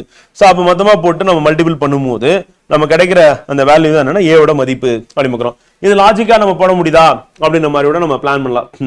இப்ப டிஐ விட 25 மதிப்பெண்கள் பெற்றுள்ளார் யாருன்னா சி. இப்ப டியோட மதிப்பு என்ன அப்படின்னு பாத்தீங்கன்னா 320 சொல்லிட்டாங்க. அப்ப டி 500க்கு 320 வாங்கிட்டார், இதுதான் நமக்கு தெரிஞ்சது. இப்ப இதுல என்ன தெரிஞ்சுக்க வேண்டியது இருக்குன்னா டிஐ விட 25 மதிப்பெண்கள் அதிகமாக யார் வாங்கினார்னா சி வாங்கியிருக்காரு. அப்ப 25% அப்படின்னா 4ஆல டிவைட் பண்ணும், பார்த்தாவே தெரியுது 4வது வாய்ப்புல 4 8 32 வரும், அப்ப 80 அப்ப இது டியோட இது 320, அப்ப சியோட என்னன்னா 320 பிளஸ் 80ன்னு போடணும். போட்டீங்கன்னா உங்களுக்கு என்ன வரும்? சியோட மதிப்பெண் 400 முடிஞ்சு போச்சு. இப்ப பி என்பவர் சியை விட 10% குறைவாக பெற்றுள்ளார், சியை விட 10% கம்மி, அப்ப சி 400, 10% கம்மினா பி 360 முடிஞ்சு போச்சு. அடுத்து பாத்தீங்கன்னா ஏ என்பவர் பிஐ விட 25 மதிப்பெண்கள் அதிகம், 25% அதிகம். இப்ப 360 வாங்கியிருக்காங்க பி, இதுல 25% அதிகம் சொல்லியாச்சு. அப்ப இதுல 10% 36, 20% அப்படின்னா 72, திருப்பி ஒரு 18 நம்ம கழிக்கணும். இப்ப நம்ம சிம்பிளா சொல்லணும்னா 4ஆல் டிவைட் பண்ணினா 25%. அப்ப 4ஆல எப்ப 36 வரும் அப்படின்னா 4 9 36 வரும். அப்ப 90 மதிப்பெண் பாத்தீங்கன்னா அதிகமா வாங்கியிருக்காரு ஏ. அப்ப இந்த 90 அப்படின்றது நம்ம ஆட் பண்ற மாதிரி இருக்கும். நம்ம அப்படி ஆட் பண்ணோம் அப்படின்னா நமக்கு என்ன வரும்? டோட்டலா பாத்தீங்கன்னா ஏவோடது நமக்கு 450 வரும். அப்ப ஆன்சர் என்ன அப்படின்னா பாத்தீங்கன்னா 450. இப்படியும் போலாம் அல்லது இப்படியும் போலாம், ரெண்டுத்துல எது வேணாலும் போலாம். இது லாஜிக்கா நம்ம அப்படியே போட்டு போனோம்னா நமக்கு ஆன்சர் 92. ஒரு உலோக கலவையில் 10 கிராம் செம்பு, 20 கிராம் வெள்ளியம் மற்றும் 20 கிராம் வெள்ளி உள்ளது எனில் உலோக கலவையில் உள்ள செம்மின் சதவீதம் என்ன அப்படின்னு கேட்டிருக்கேன். இப்ப நமக்கு என்ன சொல்லியிருக்காங்கன்னா உலோக கலவைன்னு சொல்லிட்டாங்க. 10 கிராம் என்ன இருக்குன்னா செம்பு இருக்கு, அடுத்து 20 கிராம் வெள்ளி இருக்கு. செம்புனா நமக்கு காப்பர் அப்படின்னு நம்ம சொல்லுவோம், 10 சீன் போட்டுறேன். அடுத்து வெள்ளியம் அப்படின்னா நமக்கு டின் அப்படின்னு சொல்லி சொல்லுவோம், டின்னு. அப்ப நம்ம வெள்ளியம் 20 கிராம், அதனால 20 டி போட்டுறேன். மற்றும் 20 கிராம் வெள்ளி, 20 கிராம் வெள்ளி அப்படின்னும் போது 20 கிராம் சில்வர் எஸ் போட்டுறேன். ஏன்னா உலோக கலவையில் உள்ள செம்மின் சதவீதம் என்ன அப்படின்றத நம்ம கேள்வி கேட்டிருக்கேன். அப்ப செம்போட சதவீதம் என்ன? மொத்த உலோக கலவை எடுத்தாச்சு. காப்பர் 10, இது 20, அது 20, மொத்தம் 50. அப்ப 50ல மேல என்ன பண்ணோம்? 10ன்னு போடணும். அப்படி போட்டீங்கன்னா உங்களுக்கு என்ன வரும்? 50ல 10ன்னு போட்டா நம்ம மொத்த சதவீதம் பிரிச்சோம் அப்படின்னா என்ன ஆகும்? வேணா 100ன்னு நம்ம வேணா போட்டுக்கலாம், நம்ம வழக்கமா போடுற மெத்தட்ல அடிச்சுன்னா 2 வாட்டி போகும், அப்ப 20% அப்படின்னு போட்டலாம். சோ ஆன்சர் என்ன அப்படின்னா 20% அப்படின்னு பார்க்கிறோம். ஏ அடுத்து ஏன் 10% என்பது பியின் 12 சமம் எனில் ஏன் 15% பியின் எந்த சதவீதத்துக்கு சமம் அப்படின்னு கேட்டிருக்காங்க. இப்போ ஏவோட 10% பியோட 12% சமம் அப்படியே போட்டுற வேண்டாம். 10% of A equal to 12% of B. அடுத்து வந்து என்ன சொல்லிட்டாங்க, 15% ஆஃப் ஏ வந்து ஈக்குவல் டு என்ன அப்படின்னு கேட்டிருக்காங்க. வந்து நம்ம ஏற்கனவே நமக்கு என்ன தெரியும் அப்படின்னா வந்து பார்த்தீங்கன்னா 12% ஆஃப் பி வந்து 10% சமம் சொல்லி தெரியும். வந்து இப்போ இங்க 15% அப்படின்னு நம்ம கொடுத்துட்டாங்க. வந்து அப்ப 12/10 அப்படின்றது வந்து பார்த்தீங்கன்னா இன்ட்டு 15% ஆஃப் பி அப்படின்னு போட்டோம்னா நமக்கு ஆன்சர் வந்துடும் அப்படின்னு. இப்போ அப்படி இல்லைன்னா நம்ம எப்படி எடுத்துலாம், ஏன் 10% என்பது பியின் 12%க்கு சமம் அப்படின்னு நம்ம சொல்றோம். வந்து அப்ப ஏவோட 10% பியோட 12% ரெண்டுத்துக்கு சமம் அப்படின்னு போடும்போது வந்து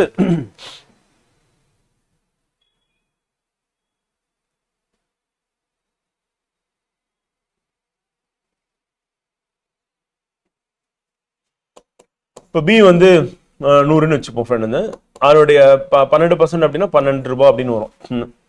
இது ஏவோடைய 10%க்கு சமம் அப்படின்னா அப்ப ஏவோட 10% வந்து என்னன்னா 12 வந்து அப்ப ஏவோட 10% வந்து 12 அப்படின்னு நம்ம போட்டோம் அப்படின்னா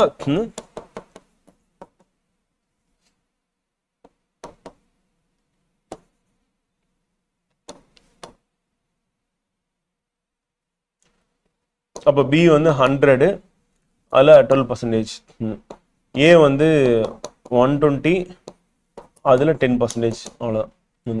இப்ப ஏவின் 15% பின்னு எதுக்கு சமன்றாங்க. இப்ப ஏவோட 15% ஏவோட 10% எவ்வளவு 12, 5% எவ்வளவு 6, அப்ப 18. இப்ப பியோட எத்தனை சதவீதம் 18%. அவ்வளவு. இப்படியும் போடலாம், இந்த மாதிரி ஒரு மெத்தட்லயும் போடலாம், இந்த மெத்தட்லயும் போடலாம், ரெண்டு மெத்தட்ல எது வேணாலும் போடலாம். அடுத்து ஒரு பின்னத்தின் தொகுதி 20% அதிகரித்து கீழிலக்கம் 5% குறைத்தால் புதிய பின்னத்தின் மதிப்பு 5/2 மாறும், அசல் பின்னம் என்ன அப்படின்னு கேட்டிருக்கேன். அப்ப இங்க கொஸ்டின் என்ன அப்படின்னா, பின்னத்தின் தொகுதி தொகுதி மேல இருக்கிறதுல வந்து பாத்தீங்கன்னா நம்ம என்ன பண்றோம்னா 20% அதிகரிக்க போறோம். வந்து அப்ப 100 இருக்கு அப்படின்னா அது வந்து 120 ஆக்கிறோம், ஆக்கியாச்சு. அப்ப கீழே இருக்கிறது கீழிலக்கம் 5% குறைக்க போறோம். வந்து இப்ப 100 இருக்குன்னு வச்சுக்கோங்க ஃப்ரெண்டுங்க. 100 இருந்தா பின்னமா இருக்காது ஆக்சுவலா. 5% குறைக்கணும். குறைச்சா நமக்கு என்ன ஆகுது அப்படின்னா வந்து பாத்தீங்கன்னா அந்த பின்னம் இப்ப 5/2 இருக்கு ஃப்ரெண்ட். வந்து இப்ப இதனுடைய 5/2 மாறும், அசல் பின்னம் என்ன. இப்ப 5/2 அப்படின்னு இதனுடைய மடங்காதான் இங்க வந்து கண்டிப்பா வந்து இருக்கணும். அப்படி என்ன இருக்கு அப்படின்னு பார்ப்போமா. வந்து இப்ப நம்ம 5/2 அப்படின்னு பார்க்கும்போது அதனுடைய மடங்கு அப்படின்றதான் இங்க கொடுத்துருக்கணும். அசல் பின்னம் வந்து நம்ம சரி நம்ம ஃபார்முலாக்கு போயிடும். வந்து இப்போ என்ன பண்ண 20% அதிகரிச்சாச்சு. அப்ப 120 ஆஃப் எக்ஸ் வந்து 5% குறைச்சாச்சு. அப்ப 95% ஆஃப் ஒய் 5/2 போட்டாச்சு. அப்ப x/y அப்படின்னு ஈக்குவல் டு 5/2 போட்டாச்சு. அந்த பக்கம் பெருக்கல்ல நம்ம கொண்டு போகும்போது 95 / 120. ஏன்னா இது கீழே 100 வரும், இது கீழே 100 வரும், 100 கேன்சல் ஆயிடும். அப்ப 95/120 தான் நமக்கு கிடைக்கும். அப்ப இதை சிம்பிளிஃபை பண்ணோம்னாவே போதும், நமக்கு ஆன்சர் வந்துடும். அப்ப சிம்பிளிஃபை எப்படி பண்ணலாம் அப்படின்னு பாத்தீங்கன்னா, நம்ம மேலையும் கீழே இங்க 5 இருக்கு, இங்க 120 இருக்கு, இங்க 2 இருக்கு, 95 இருக்கு. அந்த 5 120 அடிச்சீங்கன்னா 24 வாட்டி வரும்.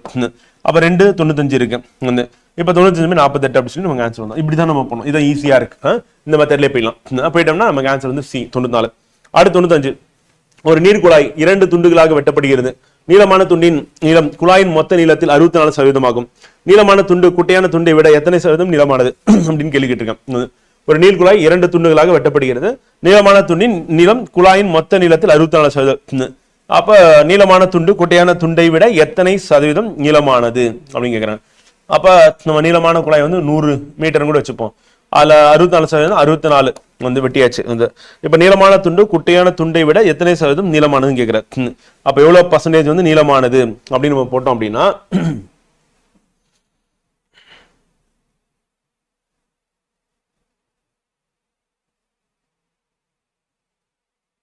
ரிமைனிங் வந்து 36%. 2 சேர்த்தோம்னா 100ன்னு வந்துடும்.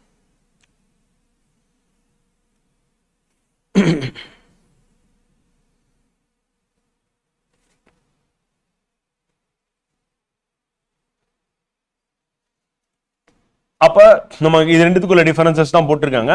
இப்ப இது வெட்டின துண்டு நீளமானது, இது மீதி இருக்கிறது 36 மீட்டர். வந்து இப்ப இதை விட இது வந்து எத்தனை சதவீதம் நீளமானது அப்படின்னு இப்ப 36 64 கம்பேர் பண்ணலாம். ரெண்டுத்துக்குள்ள டிஃபரன்சஸ் அப்படின்றது வந்து இதனோட நீளம் வந்து அதிகம். அது எவ்வளவு அப்படின்னு பாத்தீங்கன்னா 28.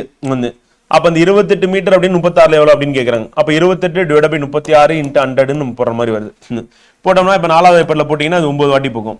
இது 4வது வாய்ப்பாடுல போட்டீங்கன்னா இது 25 வாட்டி போகும் வந்து. இப்ப அடுத்து வந்து 4 7 28 25 பாயிண்ட்ல தான் நமக்கு வரும். அப்ப கேன்சல் பண்ற மாதிரி, அப்ப 28 25 அப்படின்னு நம்ம மல்டிபிள் பண்ற மாதிரி இருக்கும். மல்டிபிள் பண்ணிட்டு 9ஆல டிவைட் பண்ற மாதிரி இருக்கும்.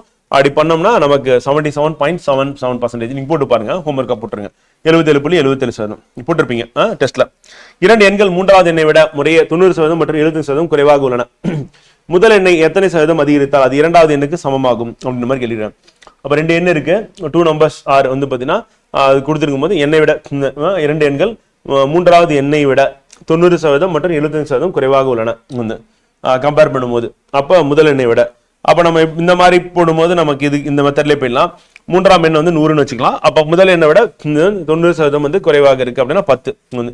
இரண்டாவது எண் வந்து 75% கம்மியா இருக்குன்னு 25.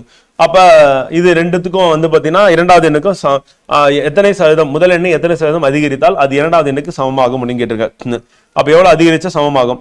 அப்ப 25 அப்படின்றது இரண்டாம் எண் வந்து -10 டிவைட் பை 10 இன்ட்டு 100 போட்டா 150% பண்ணலாம்.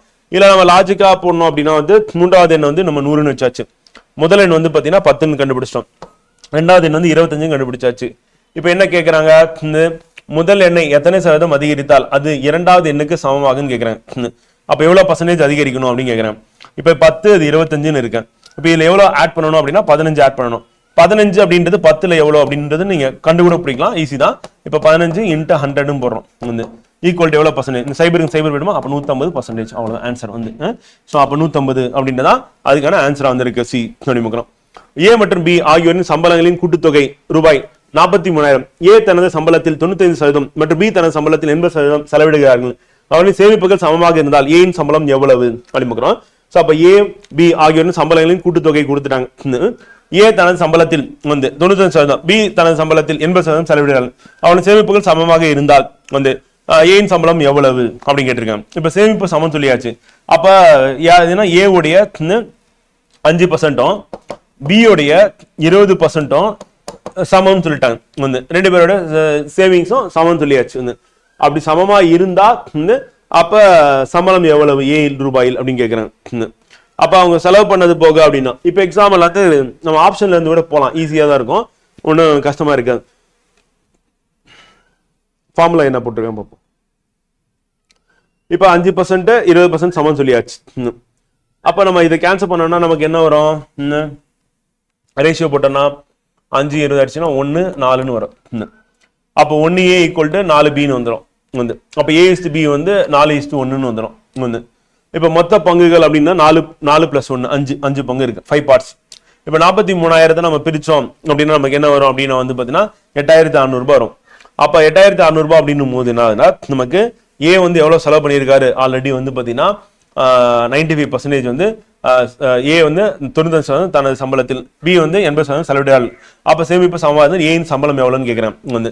அப்ப இங்க செலவு பண்ணது போக மீதி இருக்கிறது அப்படின்னும் போது வந்து பாத்தீங்கன்னா நம்ம ஒரு பார்ட் வந்து 8,600 வருது. அப்ப அந்த 8,600ன்றது ஒரு பார்ட் அப்படின்னும் போது நம்ம அதை எடுத்துட்டு போயிட்டு ஏவோட சேலரி அப்படின்னு நம்ம எடுத்துட்டோம்னா 4 × 8,600 மல்டிபிள் பண்ணீங்க அப்படின்னா 34,400 அப்படின்றது அவருடைய சேலரியா வந்து இருக்கும் அப்படின்னு வந்து.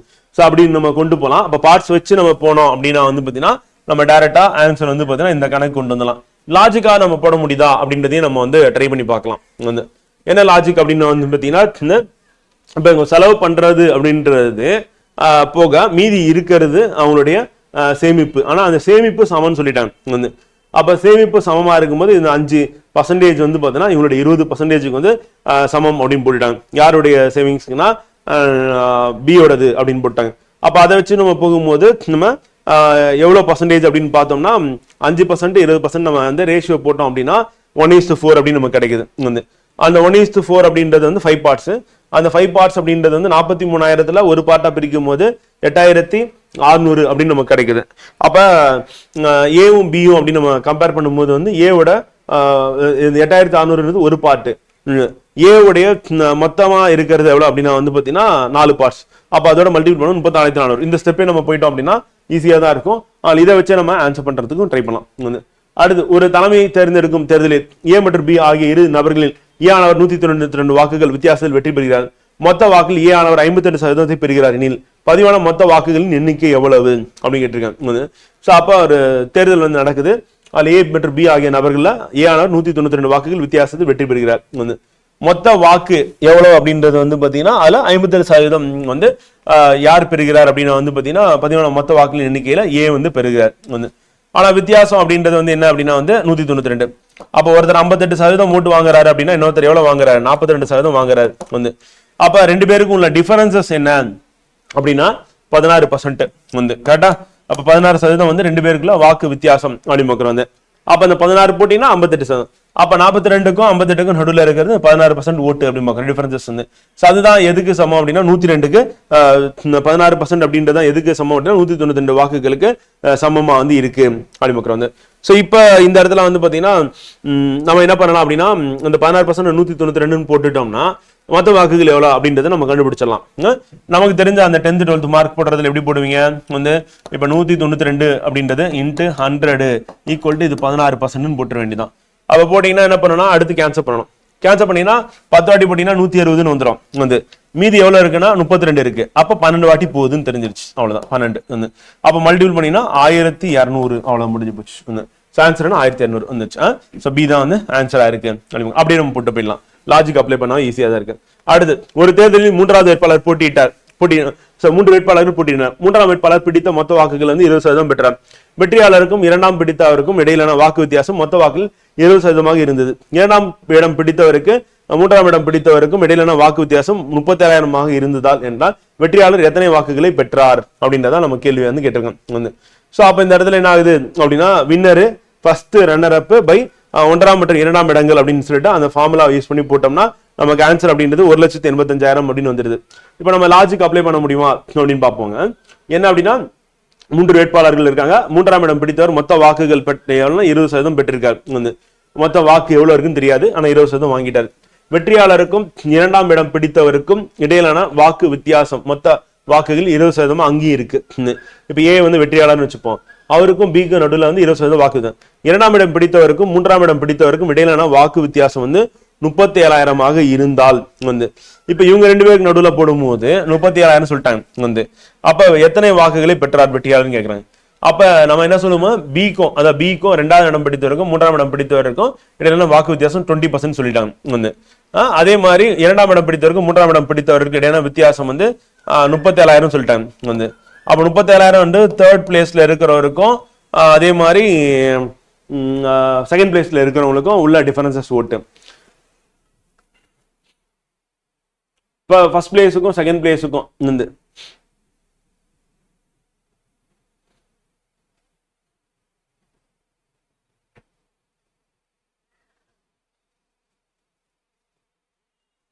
வெற்றியாளருக்கும் 2ஆம் இடம் பிடித்தவருக்கும் இடையிலான வாக்கு வித்தியாசம் 20%. 2ஆம் இடம் பிடித்தவருக்கும் 3ஆம் இடம் பிடித்தவருக்கும் இடையிலான வாக்கு வித்தியாசம் 37,000.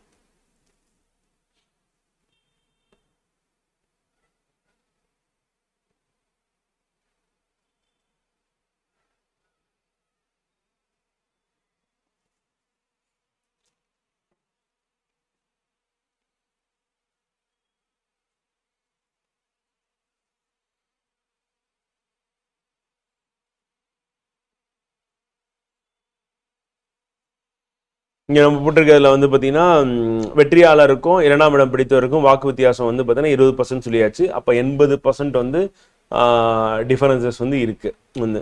அது ஒண்ணு. அடுத்து வந்து டிஃபரன்ஸ் போட்டா வின்னர் வெற்றியாளர் வந்து 50% அப்படின்ற மாதிரி நம்ம எடுத்துக்கலாம். ஃபர்ஸ்ட் ரன்னர் அப் வந்து பார்த்தீங்கன்னா 2%, 2ஆம் இடம் பிடித்தவர் வந்து 30%. Difference between first and second runner up வித்தியாசம் வந்து பார்த்தீங்கன்னா 30லேருந்து 20 போச்சு அப்படின்னா 10%.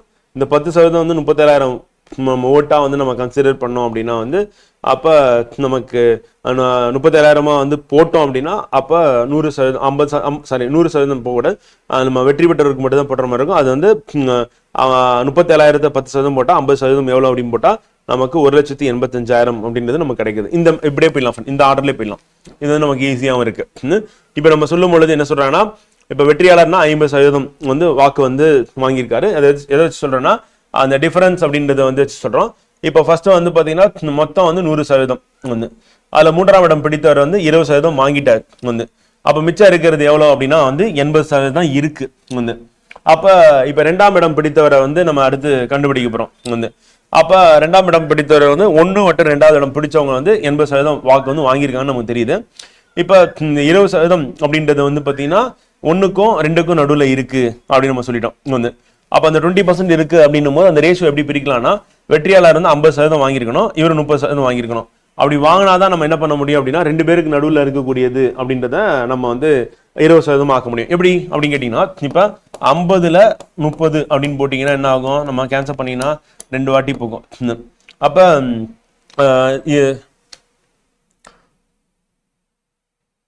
சாரி அப்படி பண்ண முடியாது, நம்ம இந்த கணக்குல தான் வரணும். அப்ப 100% இருக்கு, அந்த 100ல நம்ம வந்து இவங்களுக்கு நடுவில் இருக்கிற டிஃபரன்சஸ் வந்து பாத்தீங்கன்னா 20% அப்படின்னா வந்து இப்ப 80 இருக்குன்னா 80ல நம்ம எப்படி பிரிக்கணும், 50-20 தான் நம்ம பிரிச்சோம், அப்படிதான் பிரிக்கணும். இது பர்சன்டேஜ் கண்டுபிடிக்க முடியாது. இப்ப ரெண்டுக்குள்ள டிஃபரன்ஸ் அப்படின்னு போட்டீங்கன்னா நம்ம 20% அப்படின்னு வந்துருச்சு டிஃபரன்சஸ், 2 பேருக்கு நடுவில் இருக்கக்கூடிய வித்தியாசம். அப்ப 80 எப்படி பிரிக்கலாம்னா 50-30ன்னு பிரிக்கலாம், அவ்வளவுதான். இப்ப நம்ம ஃபைனலா எங்க வரோம் அப்படின்னா வந்து பாத்தீங்கன்னா, இப்ப 50% வந்து யாரு அப்படின்னா வந்து வெற்றியாளர், 30% யாருன்னா 2ஆம் இடம் பிடிச்சவங்க. ஆல்ரெடி நம்ம வந்து 20% ஓட்டு வந்து வாங்கினது யாருன்னு சொன்னா 3ஆம் இடம் பிடிச்சவங்க. இப்ப 2 பேருக்கு 3ஆம் இடம் பிடிச்சவங்க 2ஆம் இடம் பிடிச்சவங்களுடைய வாக்கு எண்ணிக்கை வந்து எவ்வளவுனா 37,000. இந்த 37,000 எதுக்கு சமம் அப்படின்னா 30 - 20ன்னு போட்டா 10%க்கு சமம். அப்ப நம்ம எப்படி போடலாம் அப்படின்னா, இப்ப வெற்றியாளர் வந்து பெற்ற வாக்குகளின் எண்ணிக்கைன்னு கேட்டாங்க. 10% வந்து 37,000, வெற்றியாளர் வந்து 50% வாங்கியிருக்காரு. அப்ப 5ஆல பெருக்கிட்டீங்கன்னா ஆன்சர் வந்துடும் அப்படின்னு பார்க்கறோம். சோ அதுதான் வந்து அதுக்கான ஆன்சர். அப்படியே போயிடலாம். நம்ம 2 வேட்பாளருக்கு இடையான ஒரு தேர்தலில் 10% வாக்காளர்கள் தங்கள் வாக்குகளை பதிவு செய்யவில்லை, மேலும் பதிவான வாக்கில் 5% செல்லாதவையாக கண்டறியப்பட்டன வந்து. வெற்றி பெற்ற வேட்பாளர் செல்லுபடியாகும் வாக்குகளில் 52.5% பெற்று 1710 வாக்குகள் பெரும்பான்மையில் வெற்றி பெற்றார் வந்து. வாக்காளர் பட்டியலில் பதிவு செய்யப்பட்ட வாக்காளரின் எண்ணிக்கை எவ்வளவு அப்படின்னு கேட்டிருக்காங்க வந்து. அப்போ ஒரு 2 வேட்பாளர் இடையான ஒரு தேர்தல் 2 பேருக்கு தான் 10% வாக்காளர் வாக்குப்பதிவு செய்யவில்லை, 10% ஆல்ரெடி இல்ல, அப்ப 90% தான் ஓட்டு போட்டிருக்காங்க. அதுல 5% வந்து செல்லாதவை வந்து, அப்ப 85% தான் ஓட்டு இருக்கு வந்து. அந்த வெற்றி பெற்ற வேட்பாளர் செல்லுபடியாகும் வாக்குகள் 52.5%. அப்ப மொத்த வாக்கு வந்து பாத்தீங்கன்னா 85% தான் வாக்குப்பதிவு செல்லத்தக்கையா இருக்கு. அதுல 52.5% பெற்று 1710 வாக்குகள் பெரும்பான்மையில் வெற்றி பெற்றார் அப்படின்னு. சோ அப்ப பெரும்பான்மையில் வெற்றி பெற்றார் அப்படின்னு பார்க்கும்போது இதுல 52.5% வாக்குகள் வந்து பாத்தீங்கன்னா அவருக்கு வந்து கிடைக்குது அப்படின்னு. அப்படி கிடைச்சதுல அவர் 1710 வாக்குகள் பெரும்பான்மையில் வெற்றி பெற்றார் அப்படின்னு. அப்ப 85 அப்படின்னு சொல்லும் பொழுது வந்து பாத்தீங்கன்னா அதுல பர்சன்டேஜ் வந்து கண்டுபிடிக்கணும். நம்ம எக்ஸ்பிளனேஷன் போயிடலாம் வாங்க. சோ அப்ப மொத்தமா வந்து பாத்தீங்கன்னா அந்த வாக்காளர்கள் வந்து பதிவான வாக்குகள் வந்து 10% ஓட்டே போடல, அப்ப 90% வந்து. அடுத்து செல்லுபடியான வாக்குகள்ல வந்து பாத்தீங்கன்னா என்ன பண்ணிட்டாங்கன்னா ஒரு 5% வந்து பாத்தீங்கன்னா வாக்குகள் வந்து பாத்தீங்கன்னா செல்லாதவைன்னு சொல்லிட்டாங்க. அப்ப 90%ல 95 அப்படின்னு எடுக்கும் போது எக்ஸாக்டா போட்டோம்னா 85.5% தான் வரும் ஃப்ரெண்ட். சாரி, அங்க 85 போட்டேன், 85.5% வந்து. இப்ப செல்லுபடியான வாக்குகள் அப்படின்னு எடுத்துட்டா அதுதான் வந்து. சோ அதுல வெற்றி பெற்றவர் வந்து 52.5% வெற்றி பெற்றிருக்காங்க வந்து. அப்ப தோற்றவர் அப்படின்னு பார்க்கும்போது வந்து பாத்தீங்கன்னா 47.5% கிடைச்சிச்சு வந்து. இப்ப டிஃபரன்ஸ் என்ன இவங்க 2 பேருக்கு நடுவில் அப்படின்னா வந்து பாத்தீங்கன்னா 5% வந்து. இப்ப மொத்த வாக்குகள் எவ்வளவுனா 85.5 வந்து. அதுல 5% அப்படின்றது என்னன்னா 4.275. இந்த 4.275 எதுக்கு சமம் அப்படின்னா வந்து 1710 வாக்குகளுக்கு சமம். இவங்களுக்கு உள்ள டிஃபரன்ஸ் எவ்வளவு பெரும்பான்மையில் வெற்றி பெற்றாருன்னு சொல்லிட்டு. அப்ப அதுதான் வந்து நம்ம இவங்களுக்குள்ள டிஃபரன்ஸ் ஆஃப் ஓட்டா வந்து இருக்கு. அப்ப மொத்த வாக்குகள் எவ்வளவு அப்படின்னு கேட்கிறேன். அப்ப மொத்த வாக்குகள் அப்படின்னும் போது நமக்கு என்ன தெரியும் அப்படின்னா வந்து பாத்தீங்கன்னா இந்த 4.275% அப்படின்றதுதான் வந்து மொத்த வாக்குல சதவீதம் 1710. அப்ப 1710 டிவைட் பை 4.275 இன்ட்டு 100. ஏன்னா 100% வாக்கு வந்து நம்ம தெரிஞ்சுக்கணும் அப்படின்றதுக்காக. சோ அப்படி நம்ம போட்டோம் அப்படின்னா வந்து நமக்கு என்ன கிடைக்கும் அப்படின்னு வந்து பாத்தீங்கன்னா டோட்டலா இப்ப இது கீழே வந்து 4.275 போட்டாச்சு இன்ட்டு 100 போட்டாச்சு. இப்ப கேன்சல் பண்ணோம்னா நமக்கு எவ்வளவு வாக்குகள் வருது அப்படின்னா 40,000 வாக்குகள் வருது. இல்ல இது வேற எப்படி போடலாம் அப்படின்னு சொல்லி கேட்டீங்கன்னா ஃப்ரெண்ட், வேற ஏதாவது மெத்தட் இருக்கா அப்படின்னு இருக்கு. இப்ப இந்த பாயிண்ட் வந்து நம்ம இங்க வந்து முடிக்கணும், 85.5% முடிக்கணும் வந்து. இப்ப மொத்த வாக்குகள் அப்படின்னு பாத்தீங்கன்னா 52.5 வந்து. இது வந்து வென்றவர் வந்து பெற்றது வந்து வாக்குகள். அதுல தோற்றவர் பெற்ற வாக்குகள் வந்து 47.5% வந்து. 2 பேருக்கு நடுவில் இருக்கக்கூடிய டிஃபரன்சஸ் வந்து பாத்தீங்கன்னா 5%. இந்த 5% அப்படின்றது வந்து எவ்வளவு அப்படின்னு வந்து பாத்தீங்கன்னா 85.5ல 4.275% பாக்குறோம். ஆனா நம்ம என்ன பண்ணோம்னா இந்த 5% அப்படின்ற டிஃபரன்சஸ் வந்து பாத்தீங்கன்னா வித்தியாசம் அப்படின்றது தான் நமக்கு இந்த ஓட்டா வந்து இருக்கு. அப்ப நம்ம என்ன பண்ணலாம், இந்த 5% அப்படின்றது வந்து நம்ம 1710 அப்படின்னு நம்ம அப்படி டைரக்டா நம்ம எடுத்துக்கலாம் வந்து. இப்ப இதை எடுத்துக்கிட்டு இப்ப நம்ம இந்த இடத்துல என்ன சொல்ல போறோம் அப்படின்னா வந்து பாத்தீங்கன்னா, அதாவது வந்து மொத்த வாக்காளர்கள் அப்படின்னு வரும் பொழுது, டோட்டல் ஓட்டர்ஸ் அப்படின்னு வரும் பொழுது நம்ம திருப்பி நம்பர் வந்து மாறும். ஏன்னா அதுல 10% ஓட்டே போடல, வந்து 5% வந்து செல்லாது அப்படின்னு சொல்லிட்டாங்க ஓட்டு போட்டதுல. அதுக்கப்புறம் மீதி இருக்கிறத வச்சுதான் இவங்க வந்து முடிவு பண்றாங்க வந்து. இப்ப வித்தியாசம், வாக்குகள் வித்தியாசம் 5% அப்படின்னு போடும்போது நம்ம 1710 அப்படின்றத நம்ம வந்து இந்த இடத்துல சொல்ல முடியாது. காரணம் என்னன்னா, இது வந்து 85.5%ல 5% அப்படின்றத நம்ம கன்க்ளூட் பண்ணிருக்கோம். அப்ப 1710 சொல்லிட்டு அப்ப அந்த இடத்துலயும் நம்ம அந்த லாஜிக் போட முடியாது, அதுவும் நமக்கு அடி வாங்கும். அப்ப நம்ம இந்த இடத்துல என்ன பண்ண வேண்டியதா இருக்குன்னா, அந்த 85.5%ல நம்ம 5 அப்படின்றத நம்ம போட்டு அது 1710 அப்படின்னு சொல்லிட்டு நம்ம கொண்டு வர மாதிரி இருக்கு. 5% போட்டோம்னா இதுல போட்டோம்னா தான் வருது. அப்ப அந்த 4.275 அப்படின்னு அப்படிதான் வருது. அப்படி நம்ம அதை அப்ளை பண்ணும்போது 4.275 வந்து 1710 அப்படின்னு நமக்கு தெரிஞ்சிருது. இப்ப நம்ம பண்ண வேண்டியது வந்து பாத்தீங்கன்னா, அந்த எக்ஸ் அப்படின்றத நம்ம வச்சுக்கிட்டு பண்ணணும். இதை இப்படி கூட போட முடியாது, நம்ம எப்படி போடலாம், 1710 ஓட்டு அப்படின்றது வந்து பாத்தீங்கன்னா எவ்வளவு பேர் வாக்காளர்கள் நம்ம தெரியாது, எக்ஸ் இன்ட்டு 100 ஈக்குவல் டு 4.275 போடுற மாதிரி இருக்கும். இப்போ இந்த இடத்துல நம்ம வேற எப்படி அப்ளை பண்றது அப்படின்னு பாத்தீங்கன்னா ஃப்ரெண்ட் வந்து, இங்க அந்த சைபர் நம்ம அப்போ பாயிண்ட் வந்து ரிமூவ் பண்ணணும் அப்படின்னா இங்க 1000ஆல மல்டிபிள் பண்ணணும். இந்த பக்கமா நம்ம என்ன பண்ணணும், 1000ஆல மல்டிபிள் பண்ணணும். அப்படி பண்ணோம்னா தான் நமக்கு கிடைக்கக்கூடிய வேல்யூ. இது திருப்பி இதை எடுத்துட்டு வந்து டிவைட் பண்ற மாதிரி இருக்கும். பண்ணோம்னா இப்போ 4275 அப்படின்னு சொல்லிட்டு இங்க இருக்கிற வேல்யூவால டிவைட் பண்ணோம்னா நமக்கு வந்து கிடைக்கிறது தான் என்னன்னா 40,000 அப்படின்னு நமக்கு கிடைக்க போகுது. அப்ப வேற ஏதாவது மெத்தட் வந்து நம்ம இதை அப்ளை பண்ணலாமா அப்படின்னு பாத்தீங்கன்னா,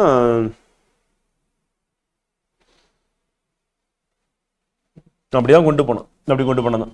அப்ப நம்ம அப்படி போகும்போது 40,000 அப்படின்னு சொல்லிட்டு நமக்கு வந்து கிடைக்கும். இது கொஞ்சம் காம்ப்ளிகேட்டடா தான் இருக்கு ஃப்ரெண்ட். வந்து இந்த கொஸ்டின் வந்து பாத்தீங்கன்னா இவ்வளவு டஃபா நமக்கு போக மாட்டாங்க. நெக்ஸ்ட் டைம் வந்து கொஸ்டின் எடுக்கும் போது நம்ம இன்னும் கொஞ்சம் ஈஸியான கொஸ்டின்ஸ் வந்து நம்ம போகலாம். ஒரு இது என்னன்னா, ஸ்டெப்ஸ் வந்து அதிகமாக போகாது, இவ்வளோ ஸ்டெப்ஸ் வந்து போகக்கூடாது. ஸோ ரொம்ப டஃபான ஒரு கொஸ்டின் தான் வந்து. Okay friend. ஸோ இந்த மெத்தட்லேயே நம்ம போனோம்னா மல்டிபிள் பண்ணினா உங்களுக்கு வந்து 40,000 வந்துடும். ஸோ அதான் அதுக்கான ஆன்சர் அப்படின்னு பார்க்குறோம் ஃப்ரெண்ட். ஸோ ஓகேங்களா. ஸோ நம்ம டெஸ்ட் நம்பர் 2 அப்படின்றது நம்ம கம்ப்ளீட் பண்ணியாச்சு. இதுக்கான இப்போ நீங்க பார்க்கக்கூடிய இந்த எக்ஸ்பிளனேஷன் அப்படின்றது வந்து நம்ம online test batch and postal test பேட்ச்ல உங்களுக்கு பிடிஎஃப் ஆட் பண்ணி கொடுத்துருவாங்க. ஸோ நீங்க அதில் போயிட்டு இந்த எக்ஸ்பிளனேஷன் டவுன்லோட் பண்ணிக்கலாம். ஸோ ஆன்சருக்கு நீங்க இமீடியட்டா ஆன்சர்ஸ் என்ன அப்படின்றத டிக் பண்ணி பார்த்துருப்பீங்க. ஸோ மார்க் என்ன அப்படின்னு சொல்லிட்டு உங்களுக்கு உடனே தெரிஞ்சிருக்கும், எவ்வளோ கொஸ்டின் கரெக்டாக போட்டிருக்கீங்க தெரிஞ்சிருக்கும். இதை நீங்க அப்படியே நம்மளுடைய அந்த ஃப்ரீ பேட்ச்ல ஆப்ல போயிட்டு நீங்க அந்த ஆப்ல வந்து டெஸ்ட் இருக்கும், அதுல போயிட்டு ஆன்சர் என்னன்னு சொல்லி மார்க் பண்ணுங்க. உங்களுடைய ரேங்க் அப்படின்றத நம்ம எடுத்து திருப்பி பப்ளிஷ் பண்ற மாதிரி இருக்கும். ஸோ உங்களுடைய அந்த ஃப்ரீ பேட்ச்லயே வந்து பாத்தீங்கன்னா சாட்ல வந்து ரேங்க் வந்து பப்ளிஷ் பண்ணிடுவாங்க. அதில் நீங்க எந்த இடத்துல இருக்கீங்க ரேங்க் அப்படின்னு சொல்லி நீங்க தெரிஞ்சுக்கலாம். ஸோ இப்போ ஒரு 1000 மாணவர்கிட்ட வந்து இருக்கீங்க ஃப்ரீ பேட்ச்ல. ஸோ அந்த 1000 பேர்ல நீங்க என்ன ரேங்க்ல இருக்கீங்க அப்படின்றது நீங்க பார்த்து தெரிஞ்சுக்கலாம் ஃப்ரெண்ட். ஸோ நம்ம நாளைய வகுப்புல சந்திப்போம். நன்றி, வணக்கம்.